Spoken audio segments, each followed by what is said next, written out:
Chapter 3. The Pilgrim Fathers.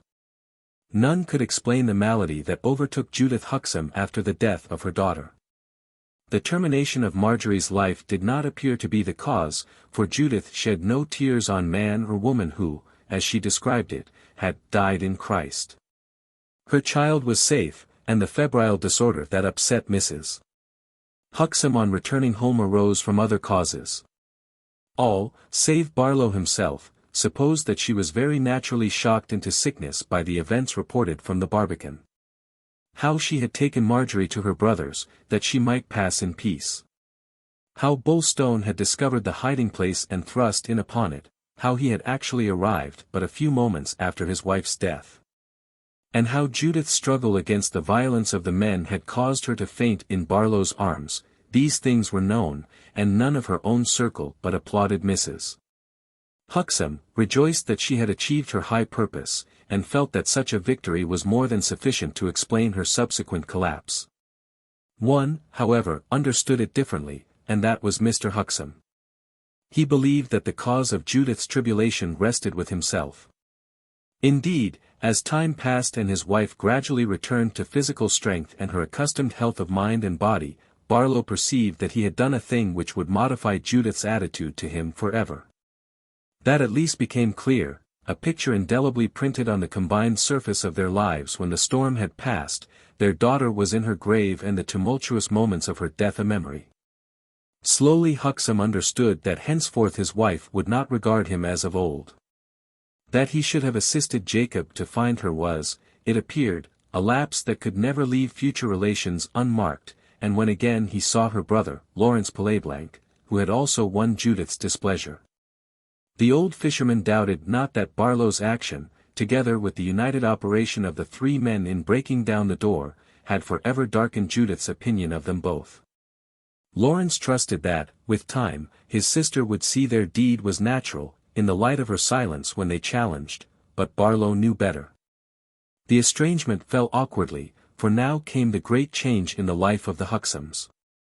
The bustle and business consequent on leaving the post office for their new home offered a respite. But all was soon accomplished and presently the husband and wife found themselves thrown together after a fashion unfamiliar since their earliest married days. Only when their retirement had been completed did they gradually come to perceive all that it implied, and the dislocation of their lives, that resulted from thus dropping the habits of half a century. The change completed Judith's cure and restored her vitality and energy, but one aspect of the new existence they had not paused to consider, and now it was forced upon them.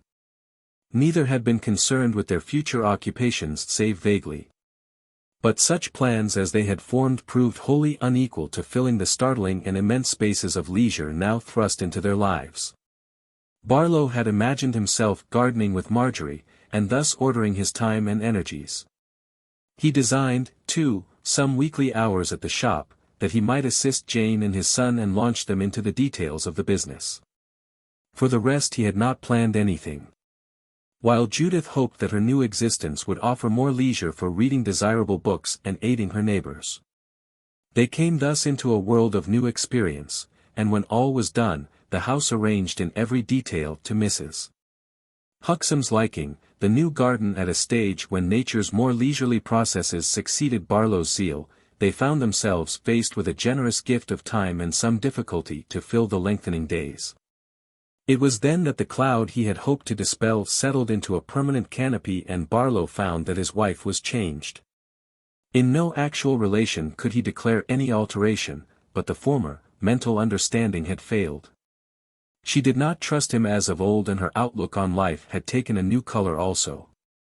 It was tinged with melancholy. Grey and austere it had always been, but not downcast as now. He almost fancied sometimes that the note of triumphant assurance had left her voice.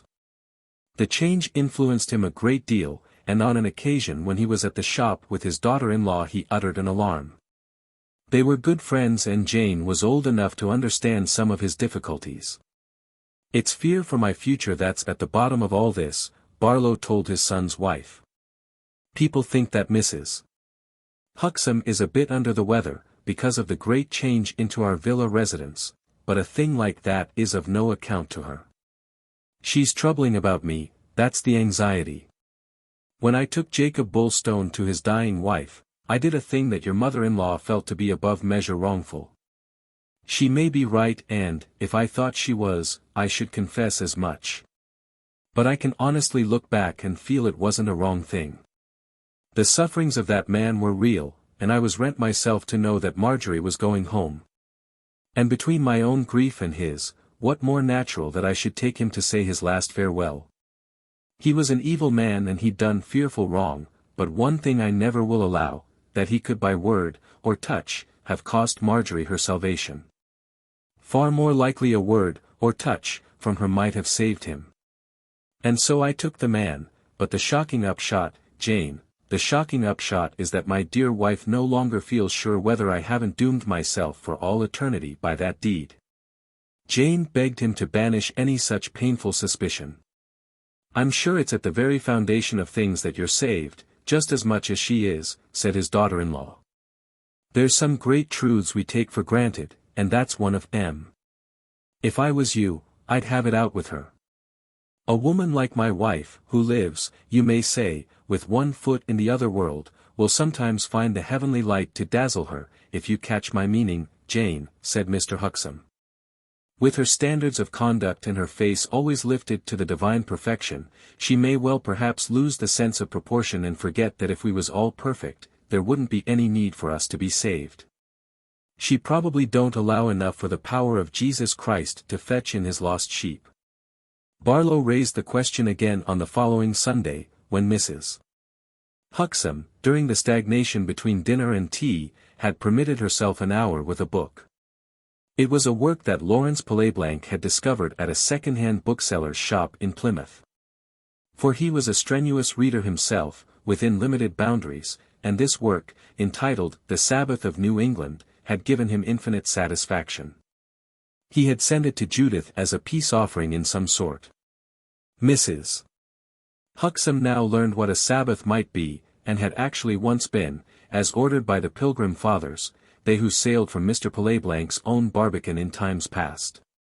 She had seen the white stone which recorded their departure, and now she pursued the book and marked the many passages her brother's black lead pencil had underlined. Pain and pleasure accompanied the perusal. If England chastised sin with whips, it appeared that these New Englanders had wielded scorpions for their ungodly. The details of their rule braced Mrs. Huxham's spirit, while it drooped a little when she reflected that such discipline was lost to the world forever. She read the Blue Laws of Connecticut and other literary survivals. She considered the penances and penalties inflicted on those who broke the Lord's day, and found therein a code of perfection beyond even her own dreams. She learned how the law drove all to worship and locked the doors upon them until the exercise was ended. How Tabitha Morgan was fined 3 shillings and 6pence for playing on the Lord's Day, and Deborah Banks, a deeper sinner, paid 5 shillings for a like offence, how Jonah and Susan Smith were seen to smile and suffered accordingly.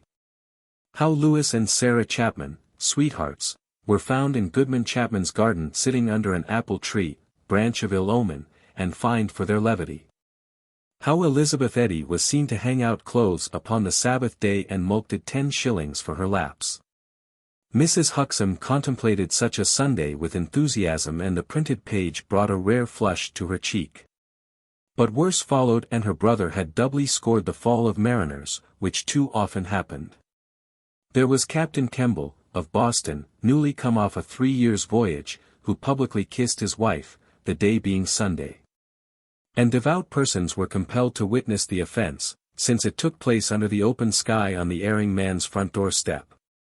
Another master of a Boston vessel, caught loitering in the streets, during those later hours of Saturday sanctified by law to catechizing and preparations for the Sabbath, was followed by a constable and dragged to prison. But in his case divine retribution delayed not, and the little child of this sailor fell into a well on the following day and was drowned. Whereupon the contrite wretch acknowledged the hand of God and the justice of his punishment in open congregation. These were they who had fled from England to escape religious persecution. It was at this stage of her inquiry that Mr. Huxham joined his wife in the parlour of their villa residence, and she took off her spectacles to utter an aspiration. Oh, for the grand old days and the grand old faith! She sighed, and he, who had already dipped into the Sabbath of New England, assured her that while such as she still stood for the light, some fine breath and after flavour of those adamant times yet breathed its essence over the earth, to be caught up and preserved and passed forward by the will of the everlasting. While the chosen few remain, the work goes on, he said. I'm not repining, she answered. I'm not even wishing I'd lived among those grand people, because that would be to want what my Saviour didn't will. But the flesh is weak, and reading of such high Christianity makes one mourn for the present day. You open the road to a thought a good bit on my nerves of late, ever since our Marjorie went home, he told her. The better the day, the better the deed, so I'll openly tell you that I'm much fearing, Judith, you don't hold me quite so high as you were used to do. His wife looked at him and set down her Sunday reading. She did not answer, and he continued. Of course I know the reason, but I'm a long way short of being convinced that you are right. You hold it was a shameful abuse of confidence and deliberate danger to Marjorie that I should have let her husband have the chance to see her alive. And you think that action has put me in a very doubtful position. Well, I disagree, Judy. I know you do, so what's the good of talking about it? I'm not your judge, Barlow. I feel sometimes that, in fact, nobody can be positive. You'll call that a weak word coming from me, but I've been a bit bruised and battered by the powers of evil myself of late. Never, exclaimed Mr. Huxham. Are you sure what you are saying? She looked away with strained eyes, as though surveying the tempestuous places of her own soul. Nobody so strong but they may yet fall, she said. Another of the devil's tricks I've found of late, they're endless, and 'tis a pity some godly man, with the power of the pen, can't make a list of those dark wiles and set 'em down for our guidance and warning. He won't waste his time with you, I reckon, answered Mr. Huxham. The devil knows when he's down and out, none quicker. A cunning plot, to let a person go for years and years building up for righteousness, until they feel strong in the Lord and in the power of his might. And then, like a thief, to come some fine day, when least expected, and strike with all his strength. Years he'll let you go, for he knows the people who are proof against the common trick of his trade. Years he'll pass by, till a godly creature takes heart and believes the world, the flesh and the devil are all left behind, but no, he's never left behind. It he's struck at you, he's only had his trouble for his pains, vowed Barlow. Easy to say. But I want more light. I'm groping a bit just now. The Lord sends fears and terrors. You do amaze me, he answered, and I hope this will be a lesson to you and me to cleave closer in heart than of late we have done. First our dear child's death under terrible circumstances, and then this hugest upheaval have thrown us apart, but I'm glad you've spoke and done me the compliment to tell me you're not so content as usual. That must be mended, because if you were to feel a grain of doubt about things, then the linchpin's out of the wheel and the roof tree of the house is broken. So I hope you'll begin by getting quite right with yourself, for all our sakes, Judy. Can a human creature be too zealous for God? Asked she. That's the question I put to myself, and 3 months ago I'd have been in no doubt of the answer. There is no doubt, he replied, and if you feel a doubt, that is only to say you're not well again yet. You want a dose of strong medicine. Not medicine for the soul, I don't mean, but medicine for the body. I've often known a liver pill to bring me a good step nearer God, because it's his almighty plan that soul and body be very close cogged together, so long as they bide on one earth. And clean and healthy organs help the higher parts. You see Mr. Briggs again, and then, after you've took a good dollop of his caucheries, I'll promise you won't feel any more doubts. Conscience depends more on the bowels than we've any idea. None can be too zealous for God. And none can be zealous enough for that matter. I've noticed a dull look about your eyes ever since we come into our own, and I've seen the same expression on my own face, and I'll tell you what it is, Judy. It's weariness, because we ain't weary. Not to feel tired when you go to bed argues something wrong. In a word, you can't work for 50 years and then suddenly become a lady and gentleman in a villa residence and not suffer pretty sharp. In my case, it takes the shape of indigestion and sleeplessness. In yours, being a soulful creature before all else, you get in the fidgets about religion. She considered this. I could greatly wish you were right, she said, exhibiting a mild and almost pensive mood which was foreign to her. I've had my suspicions once and again. It's dangerous, even for a woman of my age to sit with her hands in her lap, and know that if she rings a bell, another will come to wait upon her.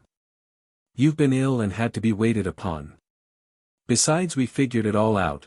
We knew that our new life would embrace rest and time for our innocent happiness. We must be sleepless in well-doing, however, or else we may go down. Our life seems to be emptied out, I grant that, he answered. There's not so much to it as there was, and light things, like gardening and reading books and so on, can't fill the gap. No, she said. Where there's a hole in your life, the first person ready and willing to fill it is the devil. You talk about innocent happiness, and yet all experience goes to show that happiness is doubtfully innocent at best. I've never felt too sure that God put the longing for happiness in us. Security's better than happiness. In fact, there's no happiness, rightly so called, without it. And that thought is making me suffer a good deal. And physic's no use against fear. Mr. Huxham scratched his head. I don't much like what you're saying, he replied. If I thought the villa residence was coming between us and the work of the Holy Ghost. He regarded the prospect blankly, and Judith made no effort to dull its gloomy proportions. Come and drink tea, he said. We know where to trust, and it's no good getting our tails down at our age. We've faced life and its many bitters up till now, and it would be a fantastical come along of it if we failed under the reward of well-doing. Who sent this house, tell me that? God, admitted Mrs. Huxham. And why did he send it? We don't know yet. We pray him not to lead us into temptation, but we well know it's a part of his discipline so to do. We'll look out, never fear, replied Barlow. But we'll look out in a large spirit, Judy. We mustn't think this commodious home is a trap to make us forget our heavenly home. 'Twould be to look a gift horse in the mouth, my dear, a very ill-convenient thing against God or man. Chapter 4. Evening Star. Only fitfully did Jacob Bulstone accept his situation. He was occasionally resigned and spoke with rational appreciation of facts, but often it seemed that his mind still stood at a point in time before his wife had passed. The actual loss he appeared to forget upon days of stress. Such moments, however, occurred less frequently than at first. Anna never resisted his proposals now, or attempted to prevent the long days alone that he was constantly planning. For she found that her father returned the better and the saner from these days. Words that man was powerless to speak, he heard from the solitudes. The hills had not covered, but they had comforted him. As the spring waxed, he increased the number of these expeditions and separated himself for longer intervals from his kind. He watched the lengthened evenings sink to sunsetting and the dawns open cold and sweet before the sun. He declared that time was a being, and tried to explain to Anna that time wearied at nightfall, slept by night and woke again invigorated with the dawn. She humored his imaginings and was always thankful when any subject outside himself could arrest his thoughts. But that was seldom. He suffered evil days and, when they came, Anna devoted herself to him and let all lesser duties mind themselves.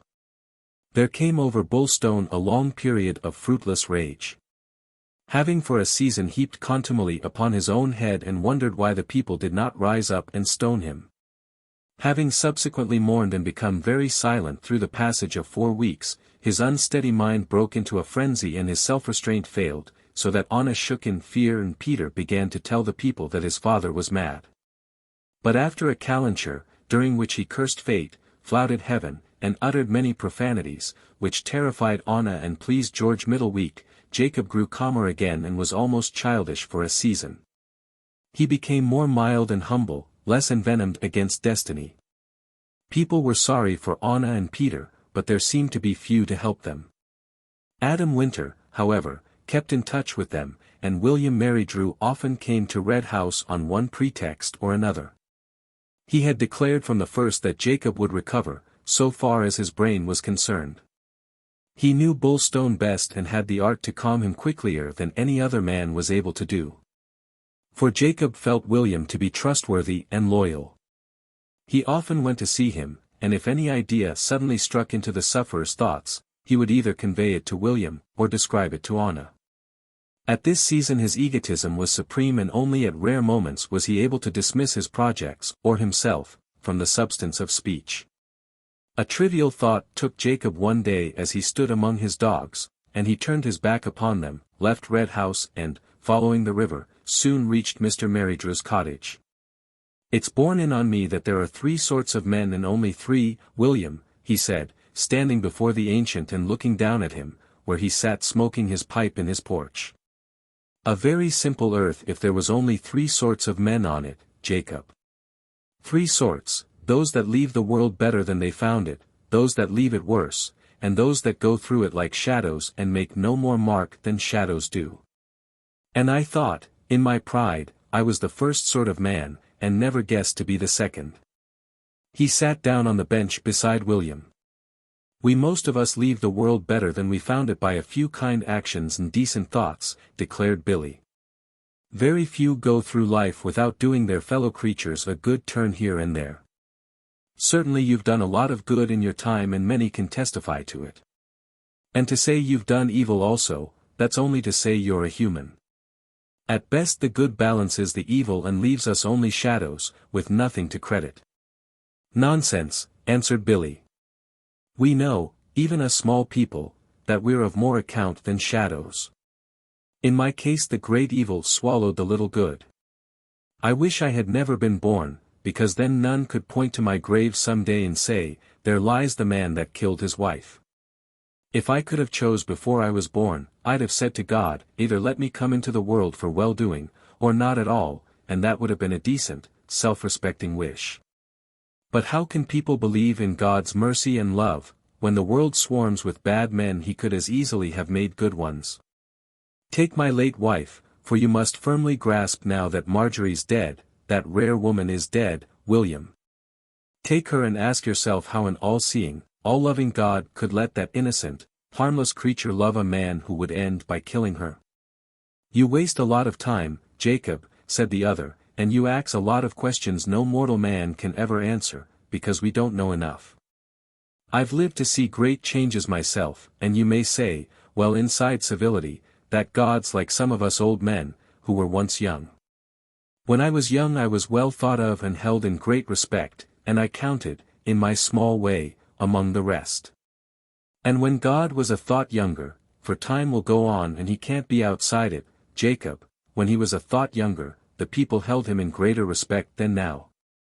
He ain't quite so much in the middle of the picture as he was when I was a boy, just as I myself ain't no more in the middle of my own picture. But God's just the same as he always was, and just so determined as ever not to give a plain answer to a plain question. He never have done it and he never will, because it's contrary to his almighty opinion of what's best for us. And how if it's all a mare's nest and there's no God, William? Then 'tis waste of time to be rude to him. Civility costs not anyway.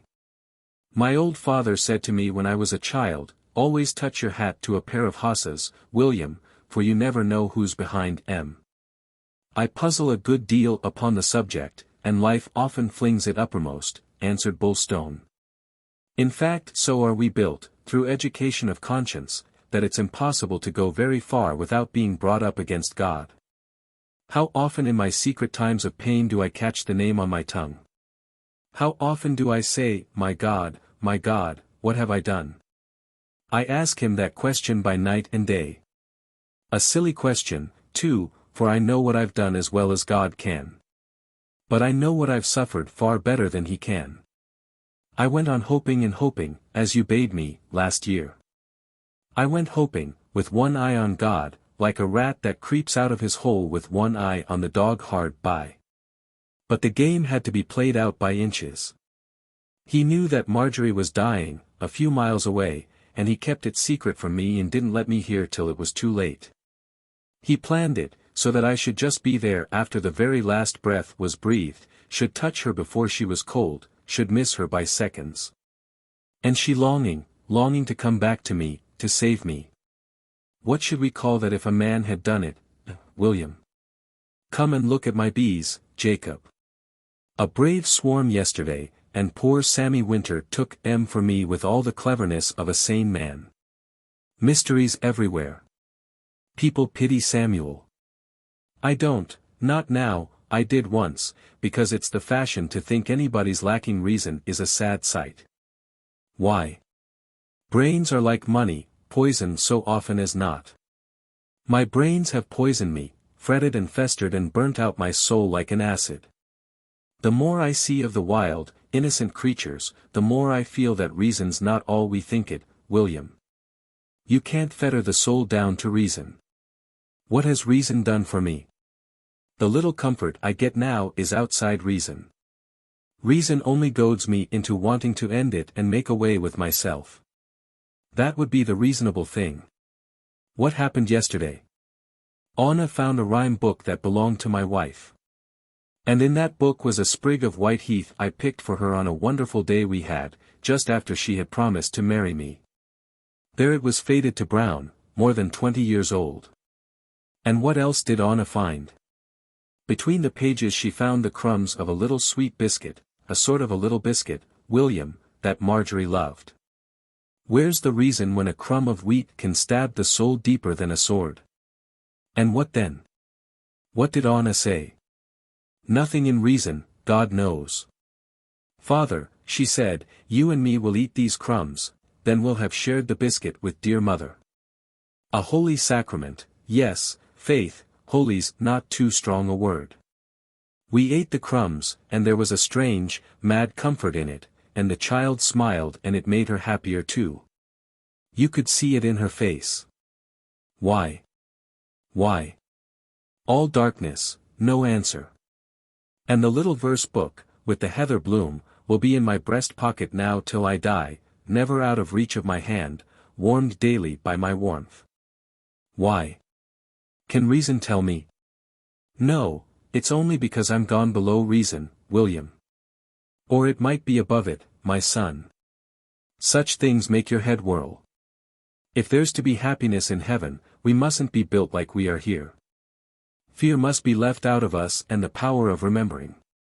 We must be suffered to forget earth, William, yet, what would that make of heaven? Nothing. It all tumbles to pieces whichever way you think of it, for reason, whether it is a good or evil thing, makes heaven a wilderness. Don't you fret your wits with such stuff, for it won't help you to patience or wisdom. No, it won't bring the dead to life, or lift the brand from me. But I thresh it out by night and see great things heave up in my mind. Then, when I jump to put them into words, they fade and I lose them. Reason may be the work of the devil, his masterstroke to turn us from salvation. You can't be damned without it, but you can be saved without it. Or would you say a man can't have a soul to be saved, until he is a reasonable creature, built to separate good from evil and choose the right? No doubt it's well understood by deep men. My mind turns in and feeds on itself, William, because there's nothing left outside to feed on. You must come back to your appointed task. You must keep doing good things. You must do more and think less. I'm going up to Huntingdon with Anna this afternoon. And let her talk to you. Don't think her words are worthless. You've got a nice bit of your wife left in Anna. Always remember that. I do. I shall live on for Anna. There's one beautiful thing left for me, beautiful, and yet a living wound, that grows painfuler every day I live. And that's Anna, Anna growing more and more like Marjorie, bringing her back, even to the toss of her head and the twinkle of her eye. She laughs like her mother, William, she cries like her mother, she thinks like her mother. So my only good will be my first grief. The things still left to care about will torture me more than all the hate of the world can torture me. They'll keep memory awake, stinging, burning, till I scream to Anna to get out of my sight presently, and leave me with the foxes and the carrion crows. Then Bullstone limped away. He soon grew calmer, as he was wont to do when alone with nobody to whet his thoughts upon. During the later part of this day he ascended the moors with Anna and walked to the empty Warren house. They talked of those who had dwelt there, for that morning a letter had come from Mrs. Veal for Marjorie, giving her news of the Veal family, Benny and the children. "You must answer it, Anna, and tell the woman that your mother passed away last winter," said Jacob. "If I was a younger man, I might go out to Canada myself and take you with me, but we'll stop here. You'll like Huntingdon, won't you?" "Yes, father." "Your mother's dead," he told her, "but we shan't be without a lot of treasures to remind us of her. All the things she specially cared about you'll have round you, father." "I know them all," he answered, "because, so long as I felt hope that she might come back, I was specially careful for them and set them aside out of harm's way." She had a great liking for little things that she coupled with the thoughts of friends. He spoke the truth, for many trifles that had sustained some faint fragrance of hope while Marjorie lived, trifles that her heart had valued and her hands had held, were now subject to a different reverence, set apart and sanctified for ever. "We might take a few of her favorite flowers too," suggested Anna, "but I doubt they would live up there in winter." "You can always come down and see them at the right time, father. Everything shall be just as you will, Anna. You'll be mistress and I'll be man." She laughed and they tramped forward. Jacob could now walk all day without suffering for it, but he was lame and his pace slower than of old. He brought the key with him and opened the silent house. A week rarely passed without a visit, and Jacob always awoke to animation and interest when he came. The melancholy spot and mean chambers, though they had chilled not a few human hearts in the past, always cheered him. To a dwelling whence others had thankfully departed for the last time, he now looked forward with satisfaction, and Anna, seeing that only here came any peace to her father, welcomed Huntingdon already as her future home. Not a shadow clouded her eyes as she regarded it, and not one regret before the receding vision of Red House and her own life therein. For her father was her world, as he had always been, and when he turned against his home, she echoed him and loved Red House no more. She knew that for Jacob the death of her mother had destroyed Red House. She understood that he desired to begin again and she felt well content to begin again with him. His influence had come between her and normal development in certain directions. She was old for her age, but also young. No instinct of sex had intruded upon her life, and little interest in any being outside her own home circle. Even within it her sister and brothers were nothing compared to her father, and impulses, fears, suspicions that might have chilled a girl's forward glance under the walls of forlorn Huntingdon, never rose in Anna's mind to darken the future. Her father willed there to dwell and her welfare and happiness as yet took no flight beyond him. They wandered through the stone-paved kitchen and climbed to the little chambers above, while for the 20th time, Jacob planned how things should be. "I'll have this room," he said, "because the sun sets upon it. And you will bide here, Anna, because it's fitting the sun shall rise where you wake." She was happy when he spoke thus tenderly sometimes. "My sun set, when mother died," continued Jacob. "What's left is twilight. But you'll be the evening star, Anna, as it says in mother's little book. You can read it if you want to. I'll let it touch no other hand but yours. I've read every word many times, because I know her eyes rested on every word once. I'm afraid I don't understand about poetry, father. You'll come to understand it when you're older, perhaps." She understood it and got pleasure from it. The desolation of the Warren house soothed Jacob, and having wandered through it he sat for a time outside the enclosures before starting to return home. He rolled his melancholy eyes over the great spaces to a free horizon of the hills folding in upon each other. "Will time speed swifter here, Anna?" "I hope it will, father," she answered, "but the days will be very like each other." "Days too like each other drag," he told her. "We must change the pattern of the days. It shan't be all work for you. We'll do no work sometimes, and now and then you'll go for a holiday down to the in country, and I shall be alone till you come back." "I'm never going to leave you alone," she said. "If you think upon a holiday for me, you've got to come too, or have Peter up here for a bit. There's only one other thing beside the moor that's good to me, and that's the sea. And you well love to be on the sea, so we might go to it now and again." Anna's eyes sparkled. "I'd like that dearly," she told him. "To know the sea better may be a wise deed for me," he said. "Some it hurts and cannot comfort, so I've heard. Not that it could ever be a friend to me, like the hills. You'd love it better and better, specially if you'd sail out onto it, same as I did with Uncle Lawrence." Her father nodded, and this allusion did not banish his placid mood. The sun rays were growing slant and rich as they set out for home. Anna laughed at their shadows flung hugely before them. Then they descended and she walked silently for a long way with her hand in her father's hand. But she was content despite their silence, for she knew that his mind had passed into a little peace. She often wondered why the desert solitudes cheered him, for they cast her down. She liked to leave it behind her, that great, lonely thing, and descend into the kindly arms of the red house trees and the welcome of the river. For the river itself, in Anna's ear, sang a different song beside her home, than aloft, in its white nakedness, and loneliness. There it was elfin and cold and silvery, but it did not seem to sing for her. While beneath, at the feet of the pines, under the bridge of logs, in the pools and stickles she knew to the last mossy boulder, there her name river had music for her alone, and she understood it. It was a dear friend who would never pass away out of her life, or die and leave her to mourn. A time was coming when she would know it better still, see it aloft nigh its cradle, learn its other voices, that yet were strange to her. In the valley the river was old and wise, perhaps aloft, where it ran nigh Huntingdon, it was not so wise or tender, but younger and more joyous. "It'll have to be my friend," thought Anna, "for there won't be no others up there but father."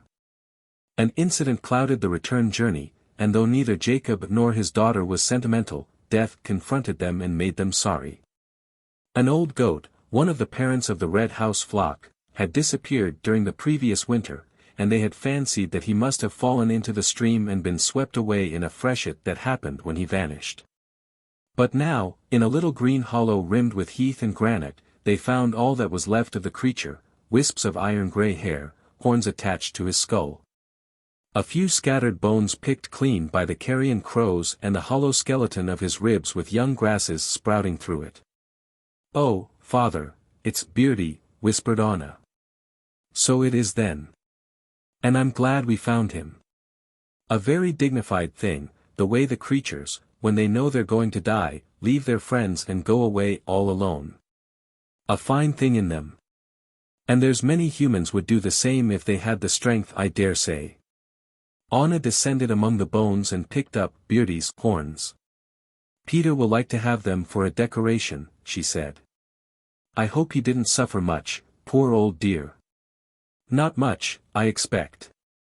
And I hope the carrion crows didn't dare to touch him till he was gone, father." "No, no. There's unwritten laws among the wild things. I expect they waited. Did his wives miss him, should you think?" "We don't know. They can't tell us. Perhaps they wondered a bit. More likely they knew he'd gone up to die and wouldn't come back. They know deeper than we think they know among themselves, Anna. I've often been sorry for that poor scapegoat in the Bible, father. I read about him to grandmother long ago, one Sunday, and never forgot him. And so have I been sorry for him, too." They tramped on together, and presently Jacob spoke. He was thinking still of her last speech, and his mind had turned dark. "The scapegoat in the wilderness was a happy beast compared to me," he said suddenly. "He went to his doom a clean thing, a harmless creature, pure as Christ's self under his filthy load of human sins. For a foul burden doesn't make the carrier foul. He'd done no wrong and wondered, perhaps, in his brute mind, why the scarlet thread was tied upon him, and he was driven into the unkind desert, far from his bite of green grass and the shadow to guard him against the burning sun. But I'm different. I'm a goat caked and rotted with my own sins. The sins of the world are white and light against mine. I won't hear you say things like that, father. I won't live with you if you say things like that. Bear with me, bear with me. It comes in great waves, and I'm a drowning man till they roll over and pass. You'll sweeten me presently. Who could live with you and not grow sweeter, you innocent? He broke off. Venus throbbed upon the golden green of the west, and as they descended, the valley was already draped with a thin veil of mist under which the river purred. From the kennels came yapping of the dogs. And when they reached home and entered the yard, half a dozen red terriers leapt round Anna and nosed with excitement at Beardy's horns. Chapter 5. The Autumn Wind. On a rough day of autumn, when the river ran high and leaves already flew upon half a gale of wind, a little crowd of men gathered up the valley beyond Red House. And with crowbars and picks sought to lift up the block of granite whereon aforetime Marjorie Bulstone so often sat. Jacob had long ago dug down to the foundation, that he might satisfy himself to its size, and it had proved too great beneath the soil, where twice the bulk of the visible part was bedded. Now, therefore, having heaved it from the ground, they were busy to drive 4 holes in it, where the cleft must take place. Then they inserted 4 cartridges, set the slow match, lighted it and retreated beside a cart that already stood out of harm's reach. There had come Peter and Anna, Adam and Samuel Winter and Jacob Bulstone. And Adam had lent his pig cart to convey the stone to the churchyard. They watched silently, then came a flash, a puff of white smoke, whirled instantly away on the wind, and a dull explosion that reverberated from the hill above. The great stone was sundered and they returned to it, bringing the horse and cart with them. The block had split true and a mass accordant with its memorial purpose was presently started upon the way. Jacob directed great care, and helped to lift the stone, that none of the native moss in its scooped crown should be injured. Whether it will live down in the churchyard air I don't know, he said, but the grave lies in shade most times and we can water it. Samuel was regarding the boulder with a puzzled face. Where be her name going? He asked. The name goes on the side, Sammy, explained Jacob. Blake, the stone cutter, was up over a bit ago and took my meaning. They went slowly away under the rioting wind, and near Red House Peter and his sister left them, while at Shipley Bridge Samuel also returned home. Jacob walked beside Adam at the horse's head. It was a bad day with him and the passion of the weather had found an echo in his spirit. The rain began to fall and Winter drew a sack from the cart and swung it over his shoulders. You'd best to run into Billy Marydrew's till the scat's past, else you'll get wet, he said. But the other heeded not the rain. A pity it isn't my coffin instead of her stone you've got here, he said. I'm very wishful to creep beside her. No harm in that, eh? There's every harm in wishing to be dead afore your time, Jacob, but none I reckon in sharing her grave when the day's work is ended. Truth's truth and time can't hide truth, whatever else it hides. I killed her, Adam, I killed her as stone dead as if I'd taken down my gun and shot her. No, no, Bulstone, you mustn't say anything like that. You well know it's wrong. In one way we all help to kill our fellow creatures I reckon. And they help to kill us. 'Tis a mystery of nature. We wear away at each other, like the stone on the seashore, we be thrown to grind and drive at each other, not for evil intent, but because we can't help it. We don't know what we're doing, or who we're hurting half our time, no more than frightened sheep jumping on each other's backs, for fear of the dog behind them. That's all wind in the trees to me. I wasn't blind, I knew what I was doing. I don't forget how I hurt you neither, and took good years off your life. Leave it and work. Think twice before you give up work and go to Huntingdon. My work's done, and badly done. Don't you tell me not to get away to peace if I'm to live. Peace, for the likes of us, without learning, only offers through work. They had reached Marydrew's and Adam made the other go in. I'll stop under the loo of the hedge till this storm's over, he said. Tell Billy I'd like to see him tonight if he can drop in. The wind's turning a thought north and will go down with the sun no doubt. He went forward, where a deep bank broke the weather, and Jacob entered William's cottage. Mr. Mary Drew had seen them from the window and now came to the door. "A proper tantara, 'tis blowing today," he said. "My loose slates be chattering, like a woman's tongue, and I'm feared of my life they'll be blowed off." The stone started then. "That's good." Jacob, according to his habit, pursued his own thoughts and spoke on, as though Adam still stood beside him. "To talk of peace, to say there's any peace for a red-handed man. Peace is the reward of work and good living and faithful service. Red hands can't earn peace. Now don't you begin that noise. Let the wind blow if it must. No call for you to blow. Take my tarpaulin coat for the journey. A thought small, but it will keep your niddick dry. Give me a dram," said Jacob, "and listen to me." Mr. Mary Drew brought his spirit from a cupboard while the other rambled on. "We've just hacked the stone for her grave out of the earth. Torn up by the roots, like she was herself. She dies and her children lose a father as well as a mother, because they know the stroke was mine, and what honest child shall love a father that killed a mother? That's not all. Think of that man now helping me to get the stone to her grave. Think of the suffering poured on Winter's head. A very good, steadfast sort of man, and yet my hand robbed him of much he can never have again.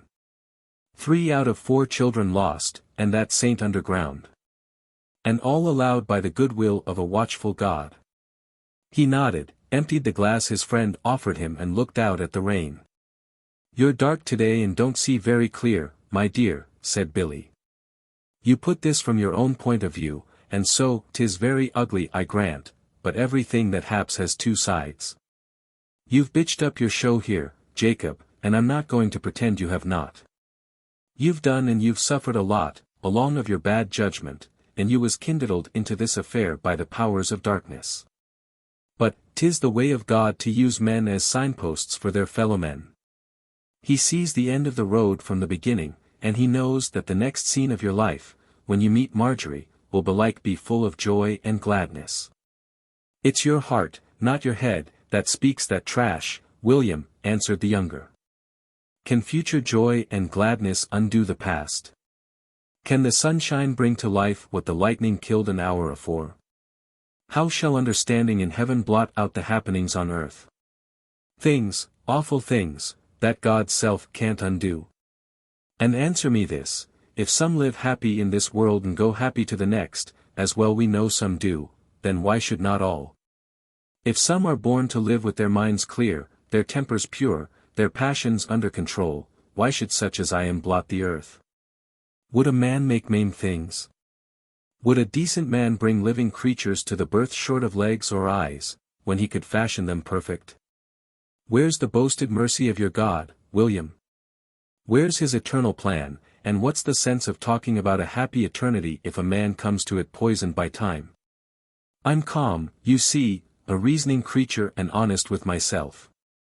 My everlasting inheritance would be nothing but one undying shame and torture at the ruin I have made, and I know that I cannot stand up in the next world among those I have spoiled and wronged and feel a right to do so.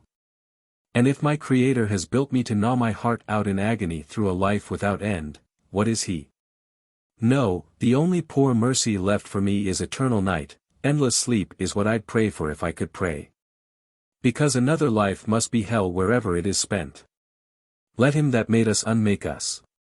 'Tis the least and best that he can do for 9 men out of 10. The storm had swept past and a weather gleam flashed upon the rain. The red beech trees before William's home shone fiery through the falling drops and shook off little, flying flakes of flame, as the leaves whirled in the wind. "Mr. Mary Drew did not answer, but followed Jacob to the wicket gate and watched him as he rejoined Winter. William waited until the cart had disappeared and was turning to go in, when a neighbor came up the shining road from Shipley. It was Amelia Winter in her pattens. "Did Adam tell you he's wishful to see you tonight?" she asked, and Billy answered that he had not. "Well, he is," she said, and put down the big umbrella under which she had come. "He's lending a hand with a heathen lump of stone just now. That forgotten man up the valley be going to put it on poor Marjorie Bulstone's grave. And for my part I'm a good deal surprised that parson will suffer such a thing in a Christian burial ground. They've just gone round the corner, Adam and him and the cart. He was in here storming against his fate a minute agone. Not Adam. He don't storm against nothing. No, t'other. My old friend. He ain't through the wood by a long way yet, Amelia. His thoughts and griefs crowd down on him like a flock of foul birds, and shake the roots of his life something shocking. 'Tis well if the Lord's hand is heavy, she answered. So it should be, if there's justice in the world. Try to think kindly on the man. He's suffered much. I live with Adam Winter, she answered and went her way. Chapter 6. The children. Accident sometimes invoked a strange spectre of the old jealousy in Jacob Bulstone, that quiddity of his nature responsible for his ruin. It flashed now, a feeble glimmer of the ancient emotion, and involved Anna. She alone in his opinion cared any longer for him, or felt interest in his fortunes, therefore he was quick to resent any real, or fancied, attempts on the part of others to weaken the bonds between them. Such a task had in truth been impossible, yet there came hints to his ear that the girl should not be dragged with him into the fastness of the moor. He had to some extent lost sight of her natural demands and requirements.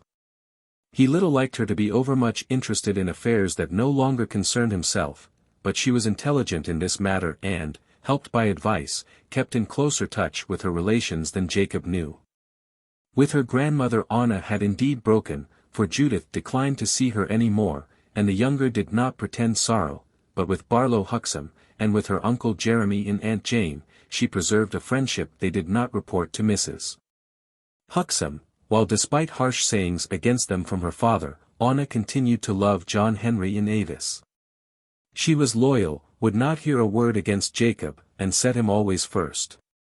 She regarded the coming life at Huntingdon as no ordeal, but a change of infinite promise, because it might bring him nearer peace.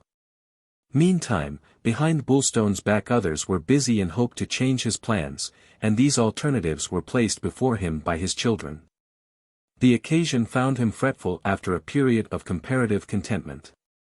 He was unaware that time cannot stand still, and in the usual parental fashion continued to regard his family as anchored to childhood.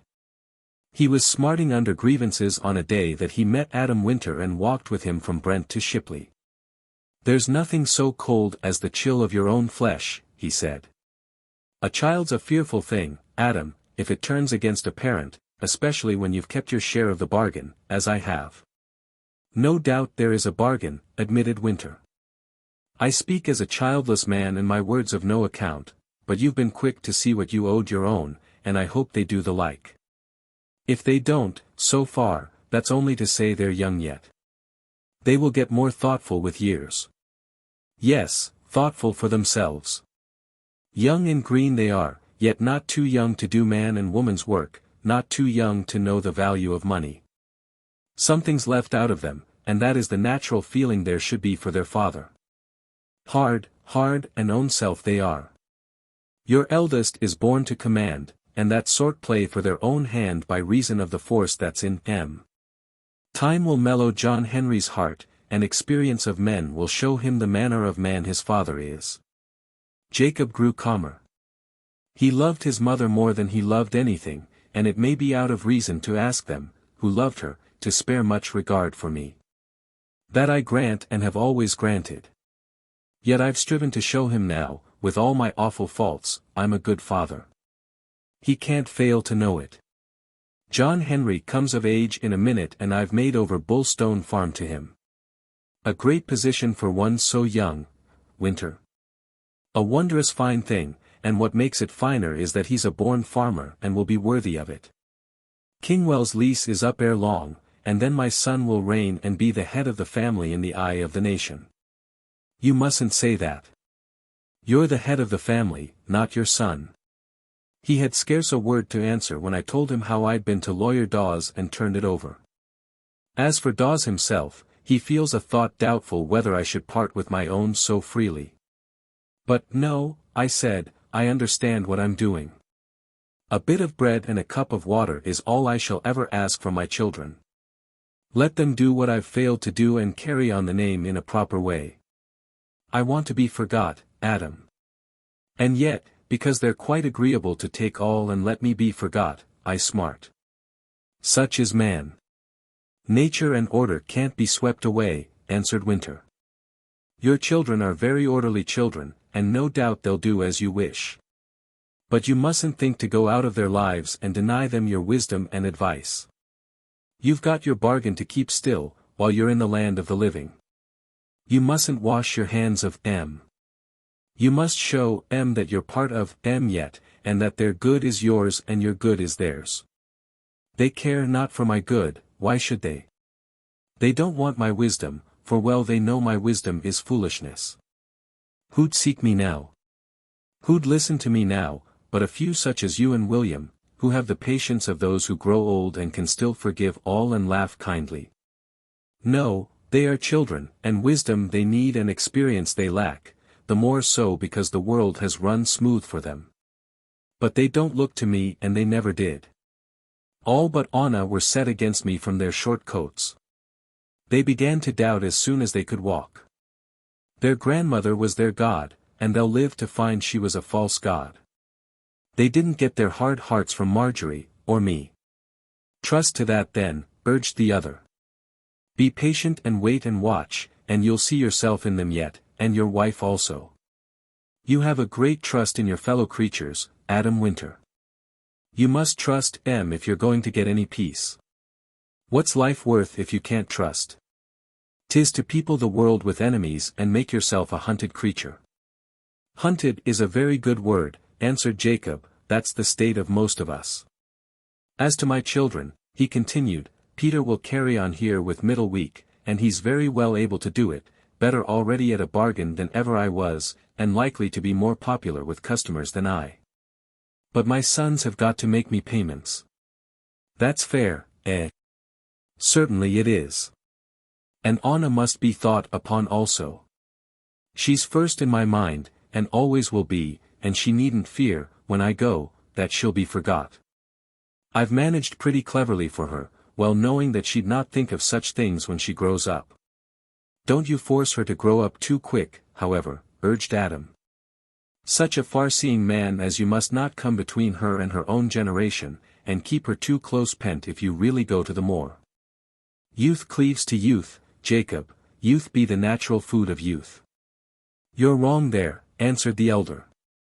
Youth's hard, narrow, ignorant and without heart. I want to get her away for her own sake. She's a flower too fair to live with weeds. She's her mother again. The rest are dross to her, workaday, coarse stuff, wishing me dead as often as they trouble to think on me at all. Adam argued against this opinion and indeed blamed Bullstone heartily. Don't you be poisoned against your own, he said. The hardness of youth isn't all bad. It often wears out and brings tenderness and understanding with experience. I'd never fear a hard youngster, it's the hardness of middle age that I'd fear. And no distant day proved Adam to have spoken well. A certain thing fell out and Jacob remembered the other's opinion, for it seemed that Winter's prophecy came true quicklier than even he himself might have expected it to do so. On a certain Sunday in February their father received a visit from John Henry and Avis. The latter did not bring her husband, since the object of their visit proved purely personal to the family. John Henry drove his sister in a little market cart from Bullstone Farm and they surprised their father walking by the river. Anna accompanied him and they were exercising some puppies. He had just pointed out to the flat rock by the river where Marjorie was wont to sit, when she took vanished generations of puppies for their rambles, then Anna cried out and the cart stopped beside them. John Henry alighted to shake hands with his father and Avis descended and kissed him. He was astonished and asked the meaning of their visit. You'll catch it from Mrs. Huxham, playing about on Sunday, he said. We're not playing about, answered John Henry, we've come on a very important, family matter, our affair and not grandmother's at all. And we thought we might stop for dinner and tea. Come and welcome. But I've done all I'm going to do, John Henry, all for you and all for Avis. You're not going to squeeze me any more. We haven't come to squeeze you, father, quite the contrary, declared Avis. Leave it till after dinner, directed the young man. I heard you were fixed beyond power of changing on Huntingdon, but I do hope that's not so, father, because I think there's a good few reasons against. What you think is no great odds, answered Bulstone. And why should you think at all about it? I'll tell you after dinner. He changed the subject and began talking of his farm. Already he had new ideas. I don't see no use in that copse up the valley, he said. 'Tis good ground wasted, only a place for badgers to breed, and we don't want them killing the poultry. But if it was cleared to the dry-built wall, cleared slowly and gradual in winter, it would give a bit of work and some useful wood, and then offer 3 good acres for potatoes and rotation after. It's well drained by nature and worth £50 a year presently if not more. It's yours, John Henry. You'll do as you think best. Jacob was in an abstracted mood and the sight of all his children met together gave him pain rather than pleasure. They accentuated the empty place and their spirits jarred upon him, for they were cheerful and noisy. He thought that Anna was the brighter for their coming and resented it in a dim, subconscious fashion. They found him silent and absorbed. He seemed to withdraw himself and pursue his own thoughts under their chatter. They addressed him and strove to draw him into their interests, but for a time they failed to do so. Once or twice Avis and Anna whispered together and Anna was clearly excited, but Avis quieted her. I'll tell him myself come presently, she said. When dinner was done, John Henry spoke. Light your pipe and listen, father. You must wake up and listen. I've got a very big idea and I'm very wishful you'll think of it, and so is Avis. He looked at them dreamily. What big idea could you have that I come into? He asked. Why, you yourself and your future. Who's put you up to thinking about me at all? You weren't used to. God's my judge, nobody put me up to it, did they, Avis? Nobody, answered Avis. It was your own thought, and you asked me, and I said it was a very fine thought. Nothing about Anna? No, father. It's just this. I know you don't want to stop here. That's natural. But there's other places beside the moor. And I'm very wishful indeed for you to come and live with me at Bulstone, you and Anna. Then you'd be near Peter, and Avis too, and she could come and go and look after you. Jacob took it ill. He believed that selfish motives had prompted John Henry, nor did he even give him credit for mixed motives. Then, as he remained silent, another aspect of the proposal troubled him. This woke actual anger. To look after me. To look after me. God's light. What do you take me for? Do you think my wits are gone and my children must look after me? Perhaps you'd like to shut me up altogether, now you've got your farms. They did not speak and he took their silence for guilt, whereas it only meant their astonishment.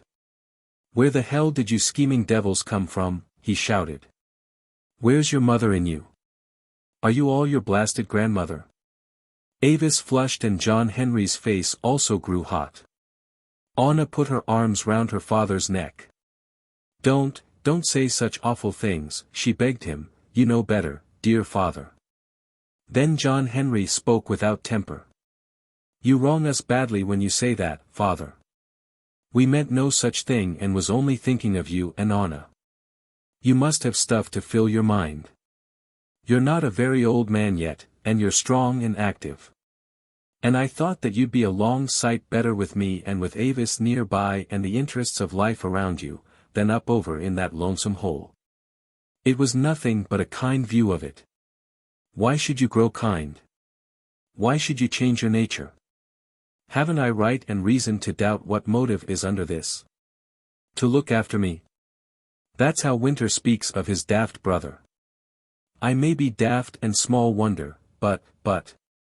Father, broke in Avis angrily, I'm going to have a baby, and it's very hateful and wicked of you to shout and say cruel things like this to upset me. And it's all lies, because we meant nothing but what was right. We're grown up, and we've got our share of sense and proper feeling. But he had only heard her first assertion and it calmed him. He stared at her and the anger faded out of his face. Why didn't you say so then? That's news. He looked at Avis gently. You married Joe Elvin's son, Robert. Well, why not? Bullstones have wedded with Elvins before today. I'm glad you're going to have a little one, Avis, and I command this. If it's a girl, you call it after your mother. I mean to, she said, and if it's a boy, Bob wills it shall be called after you.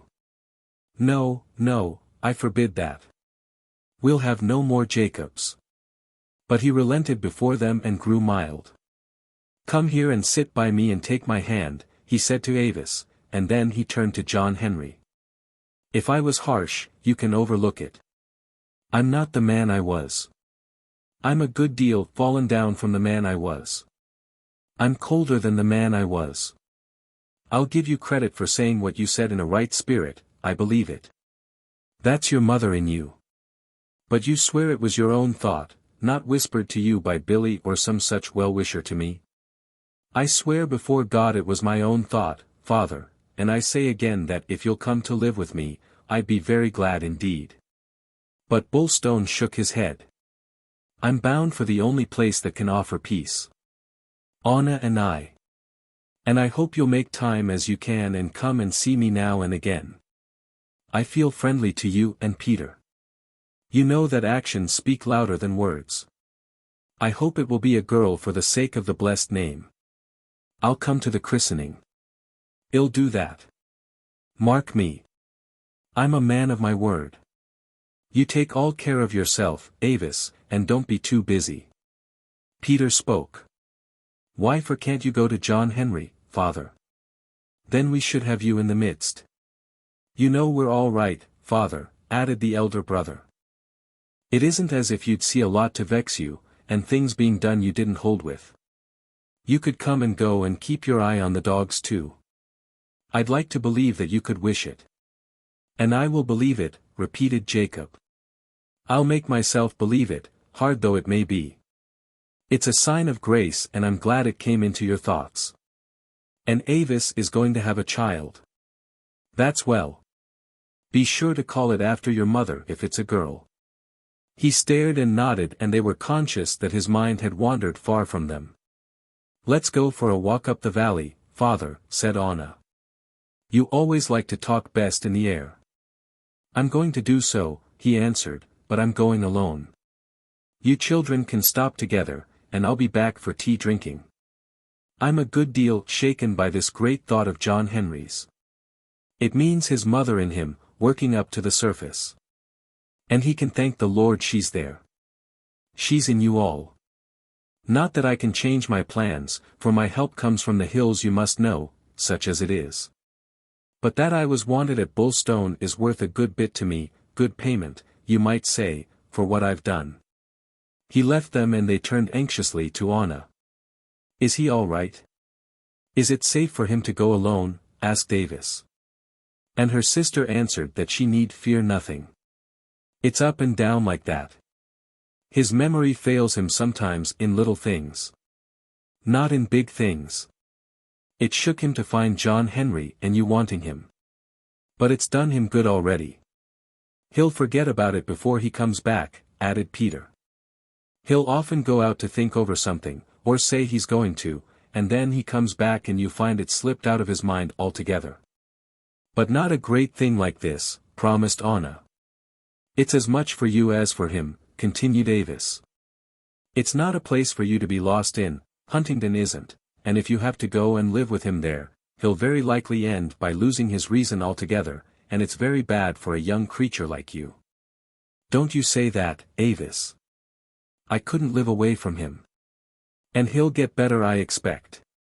Days often happen when he's all right and his mind quite peaceful. It would be a lot more convenient if he went to John Henry, said Avis. It's clear he finds it too wretched to stop here. I feel it creepy myself, with Mother's ghost in every corner, and in the garden too. She was so busy that you can't see a thing without remembering her part of it. But he wouldn't be haunted with her at Bullstone, and we could make jobs for him, and keep him running about and doing something. I'd much like it to happen, admitted Anna, for his sake. It's all one to me where I go, if I see him getting better.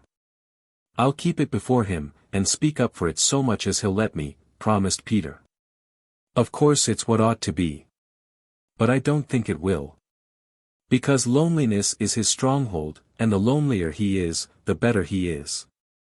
You might put old Billy and Adam Winter onto him, said his brother. He sets store by what they think. Tell them the fine offer I've made, Anna, and see what they say. I will, then. But Mr. Mary Drew is always very strong that father's mind will mend up at Huntingdon. He says that I must be wits and staff for father, and I will be. And he'll come through. Some day he'll come through, if you and Avis and Peter can show kindness now and then. It's kindness he wants. And that shows how rocky his mind is for the minute, declared Peter, because anything soft, like kindness, was gall to him in the past. He was ashamed of the kindness he did himself. And now his mind has shrunk. He dwells on little silly things and messes about trifles that he links up with mother. When is he going to divide her clothes? Asked Avis.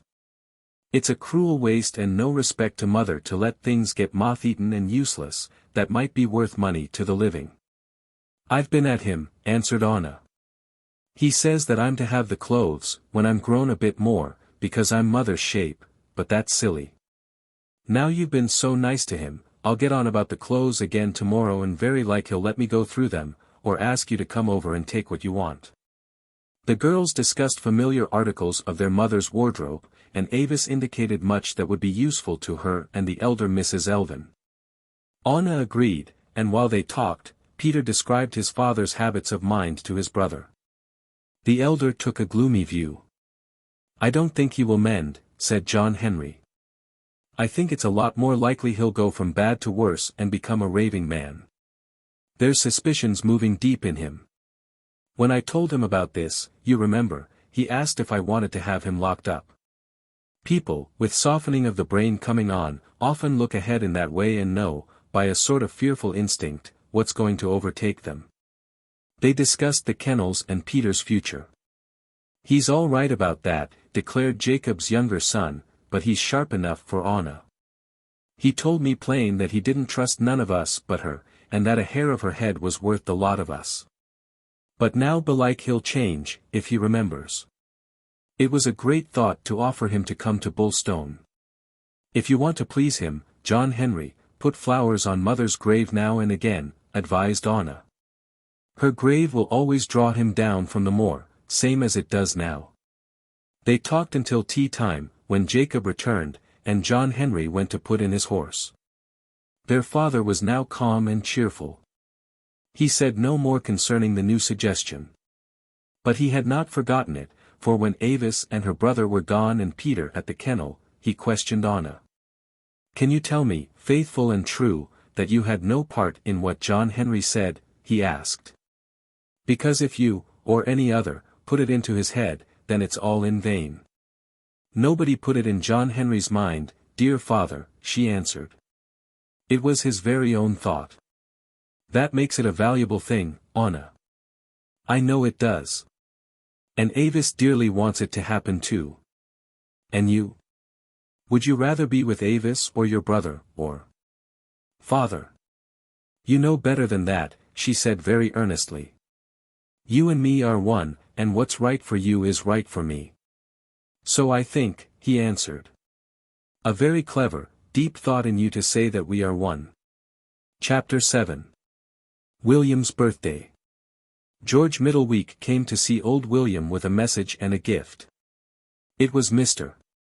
Marydrew's 84th birthday, and Anna had sent him a very fine ham, and a reminder that he had promised to eat his dinner at Red House.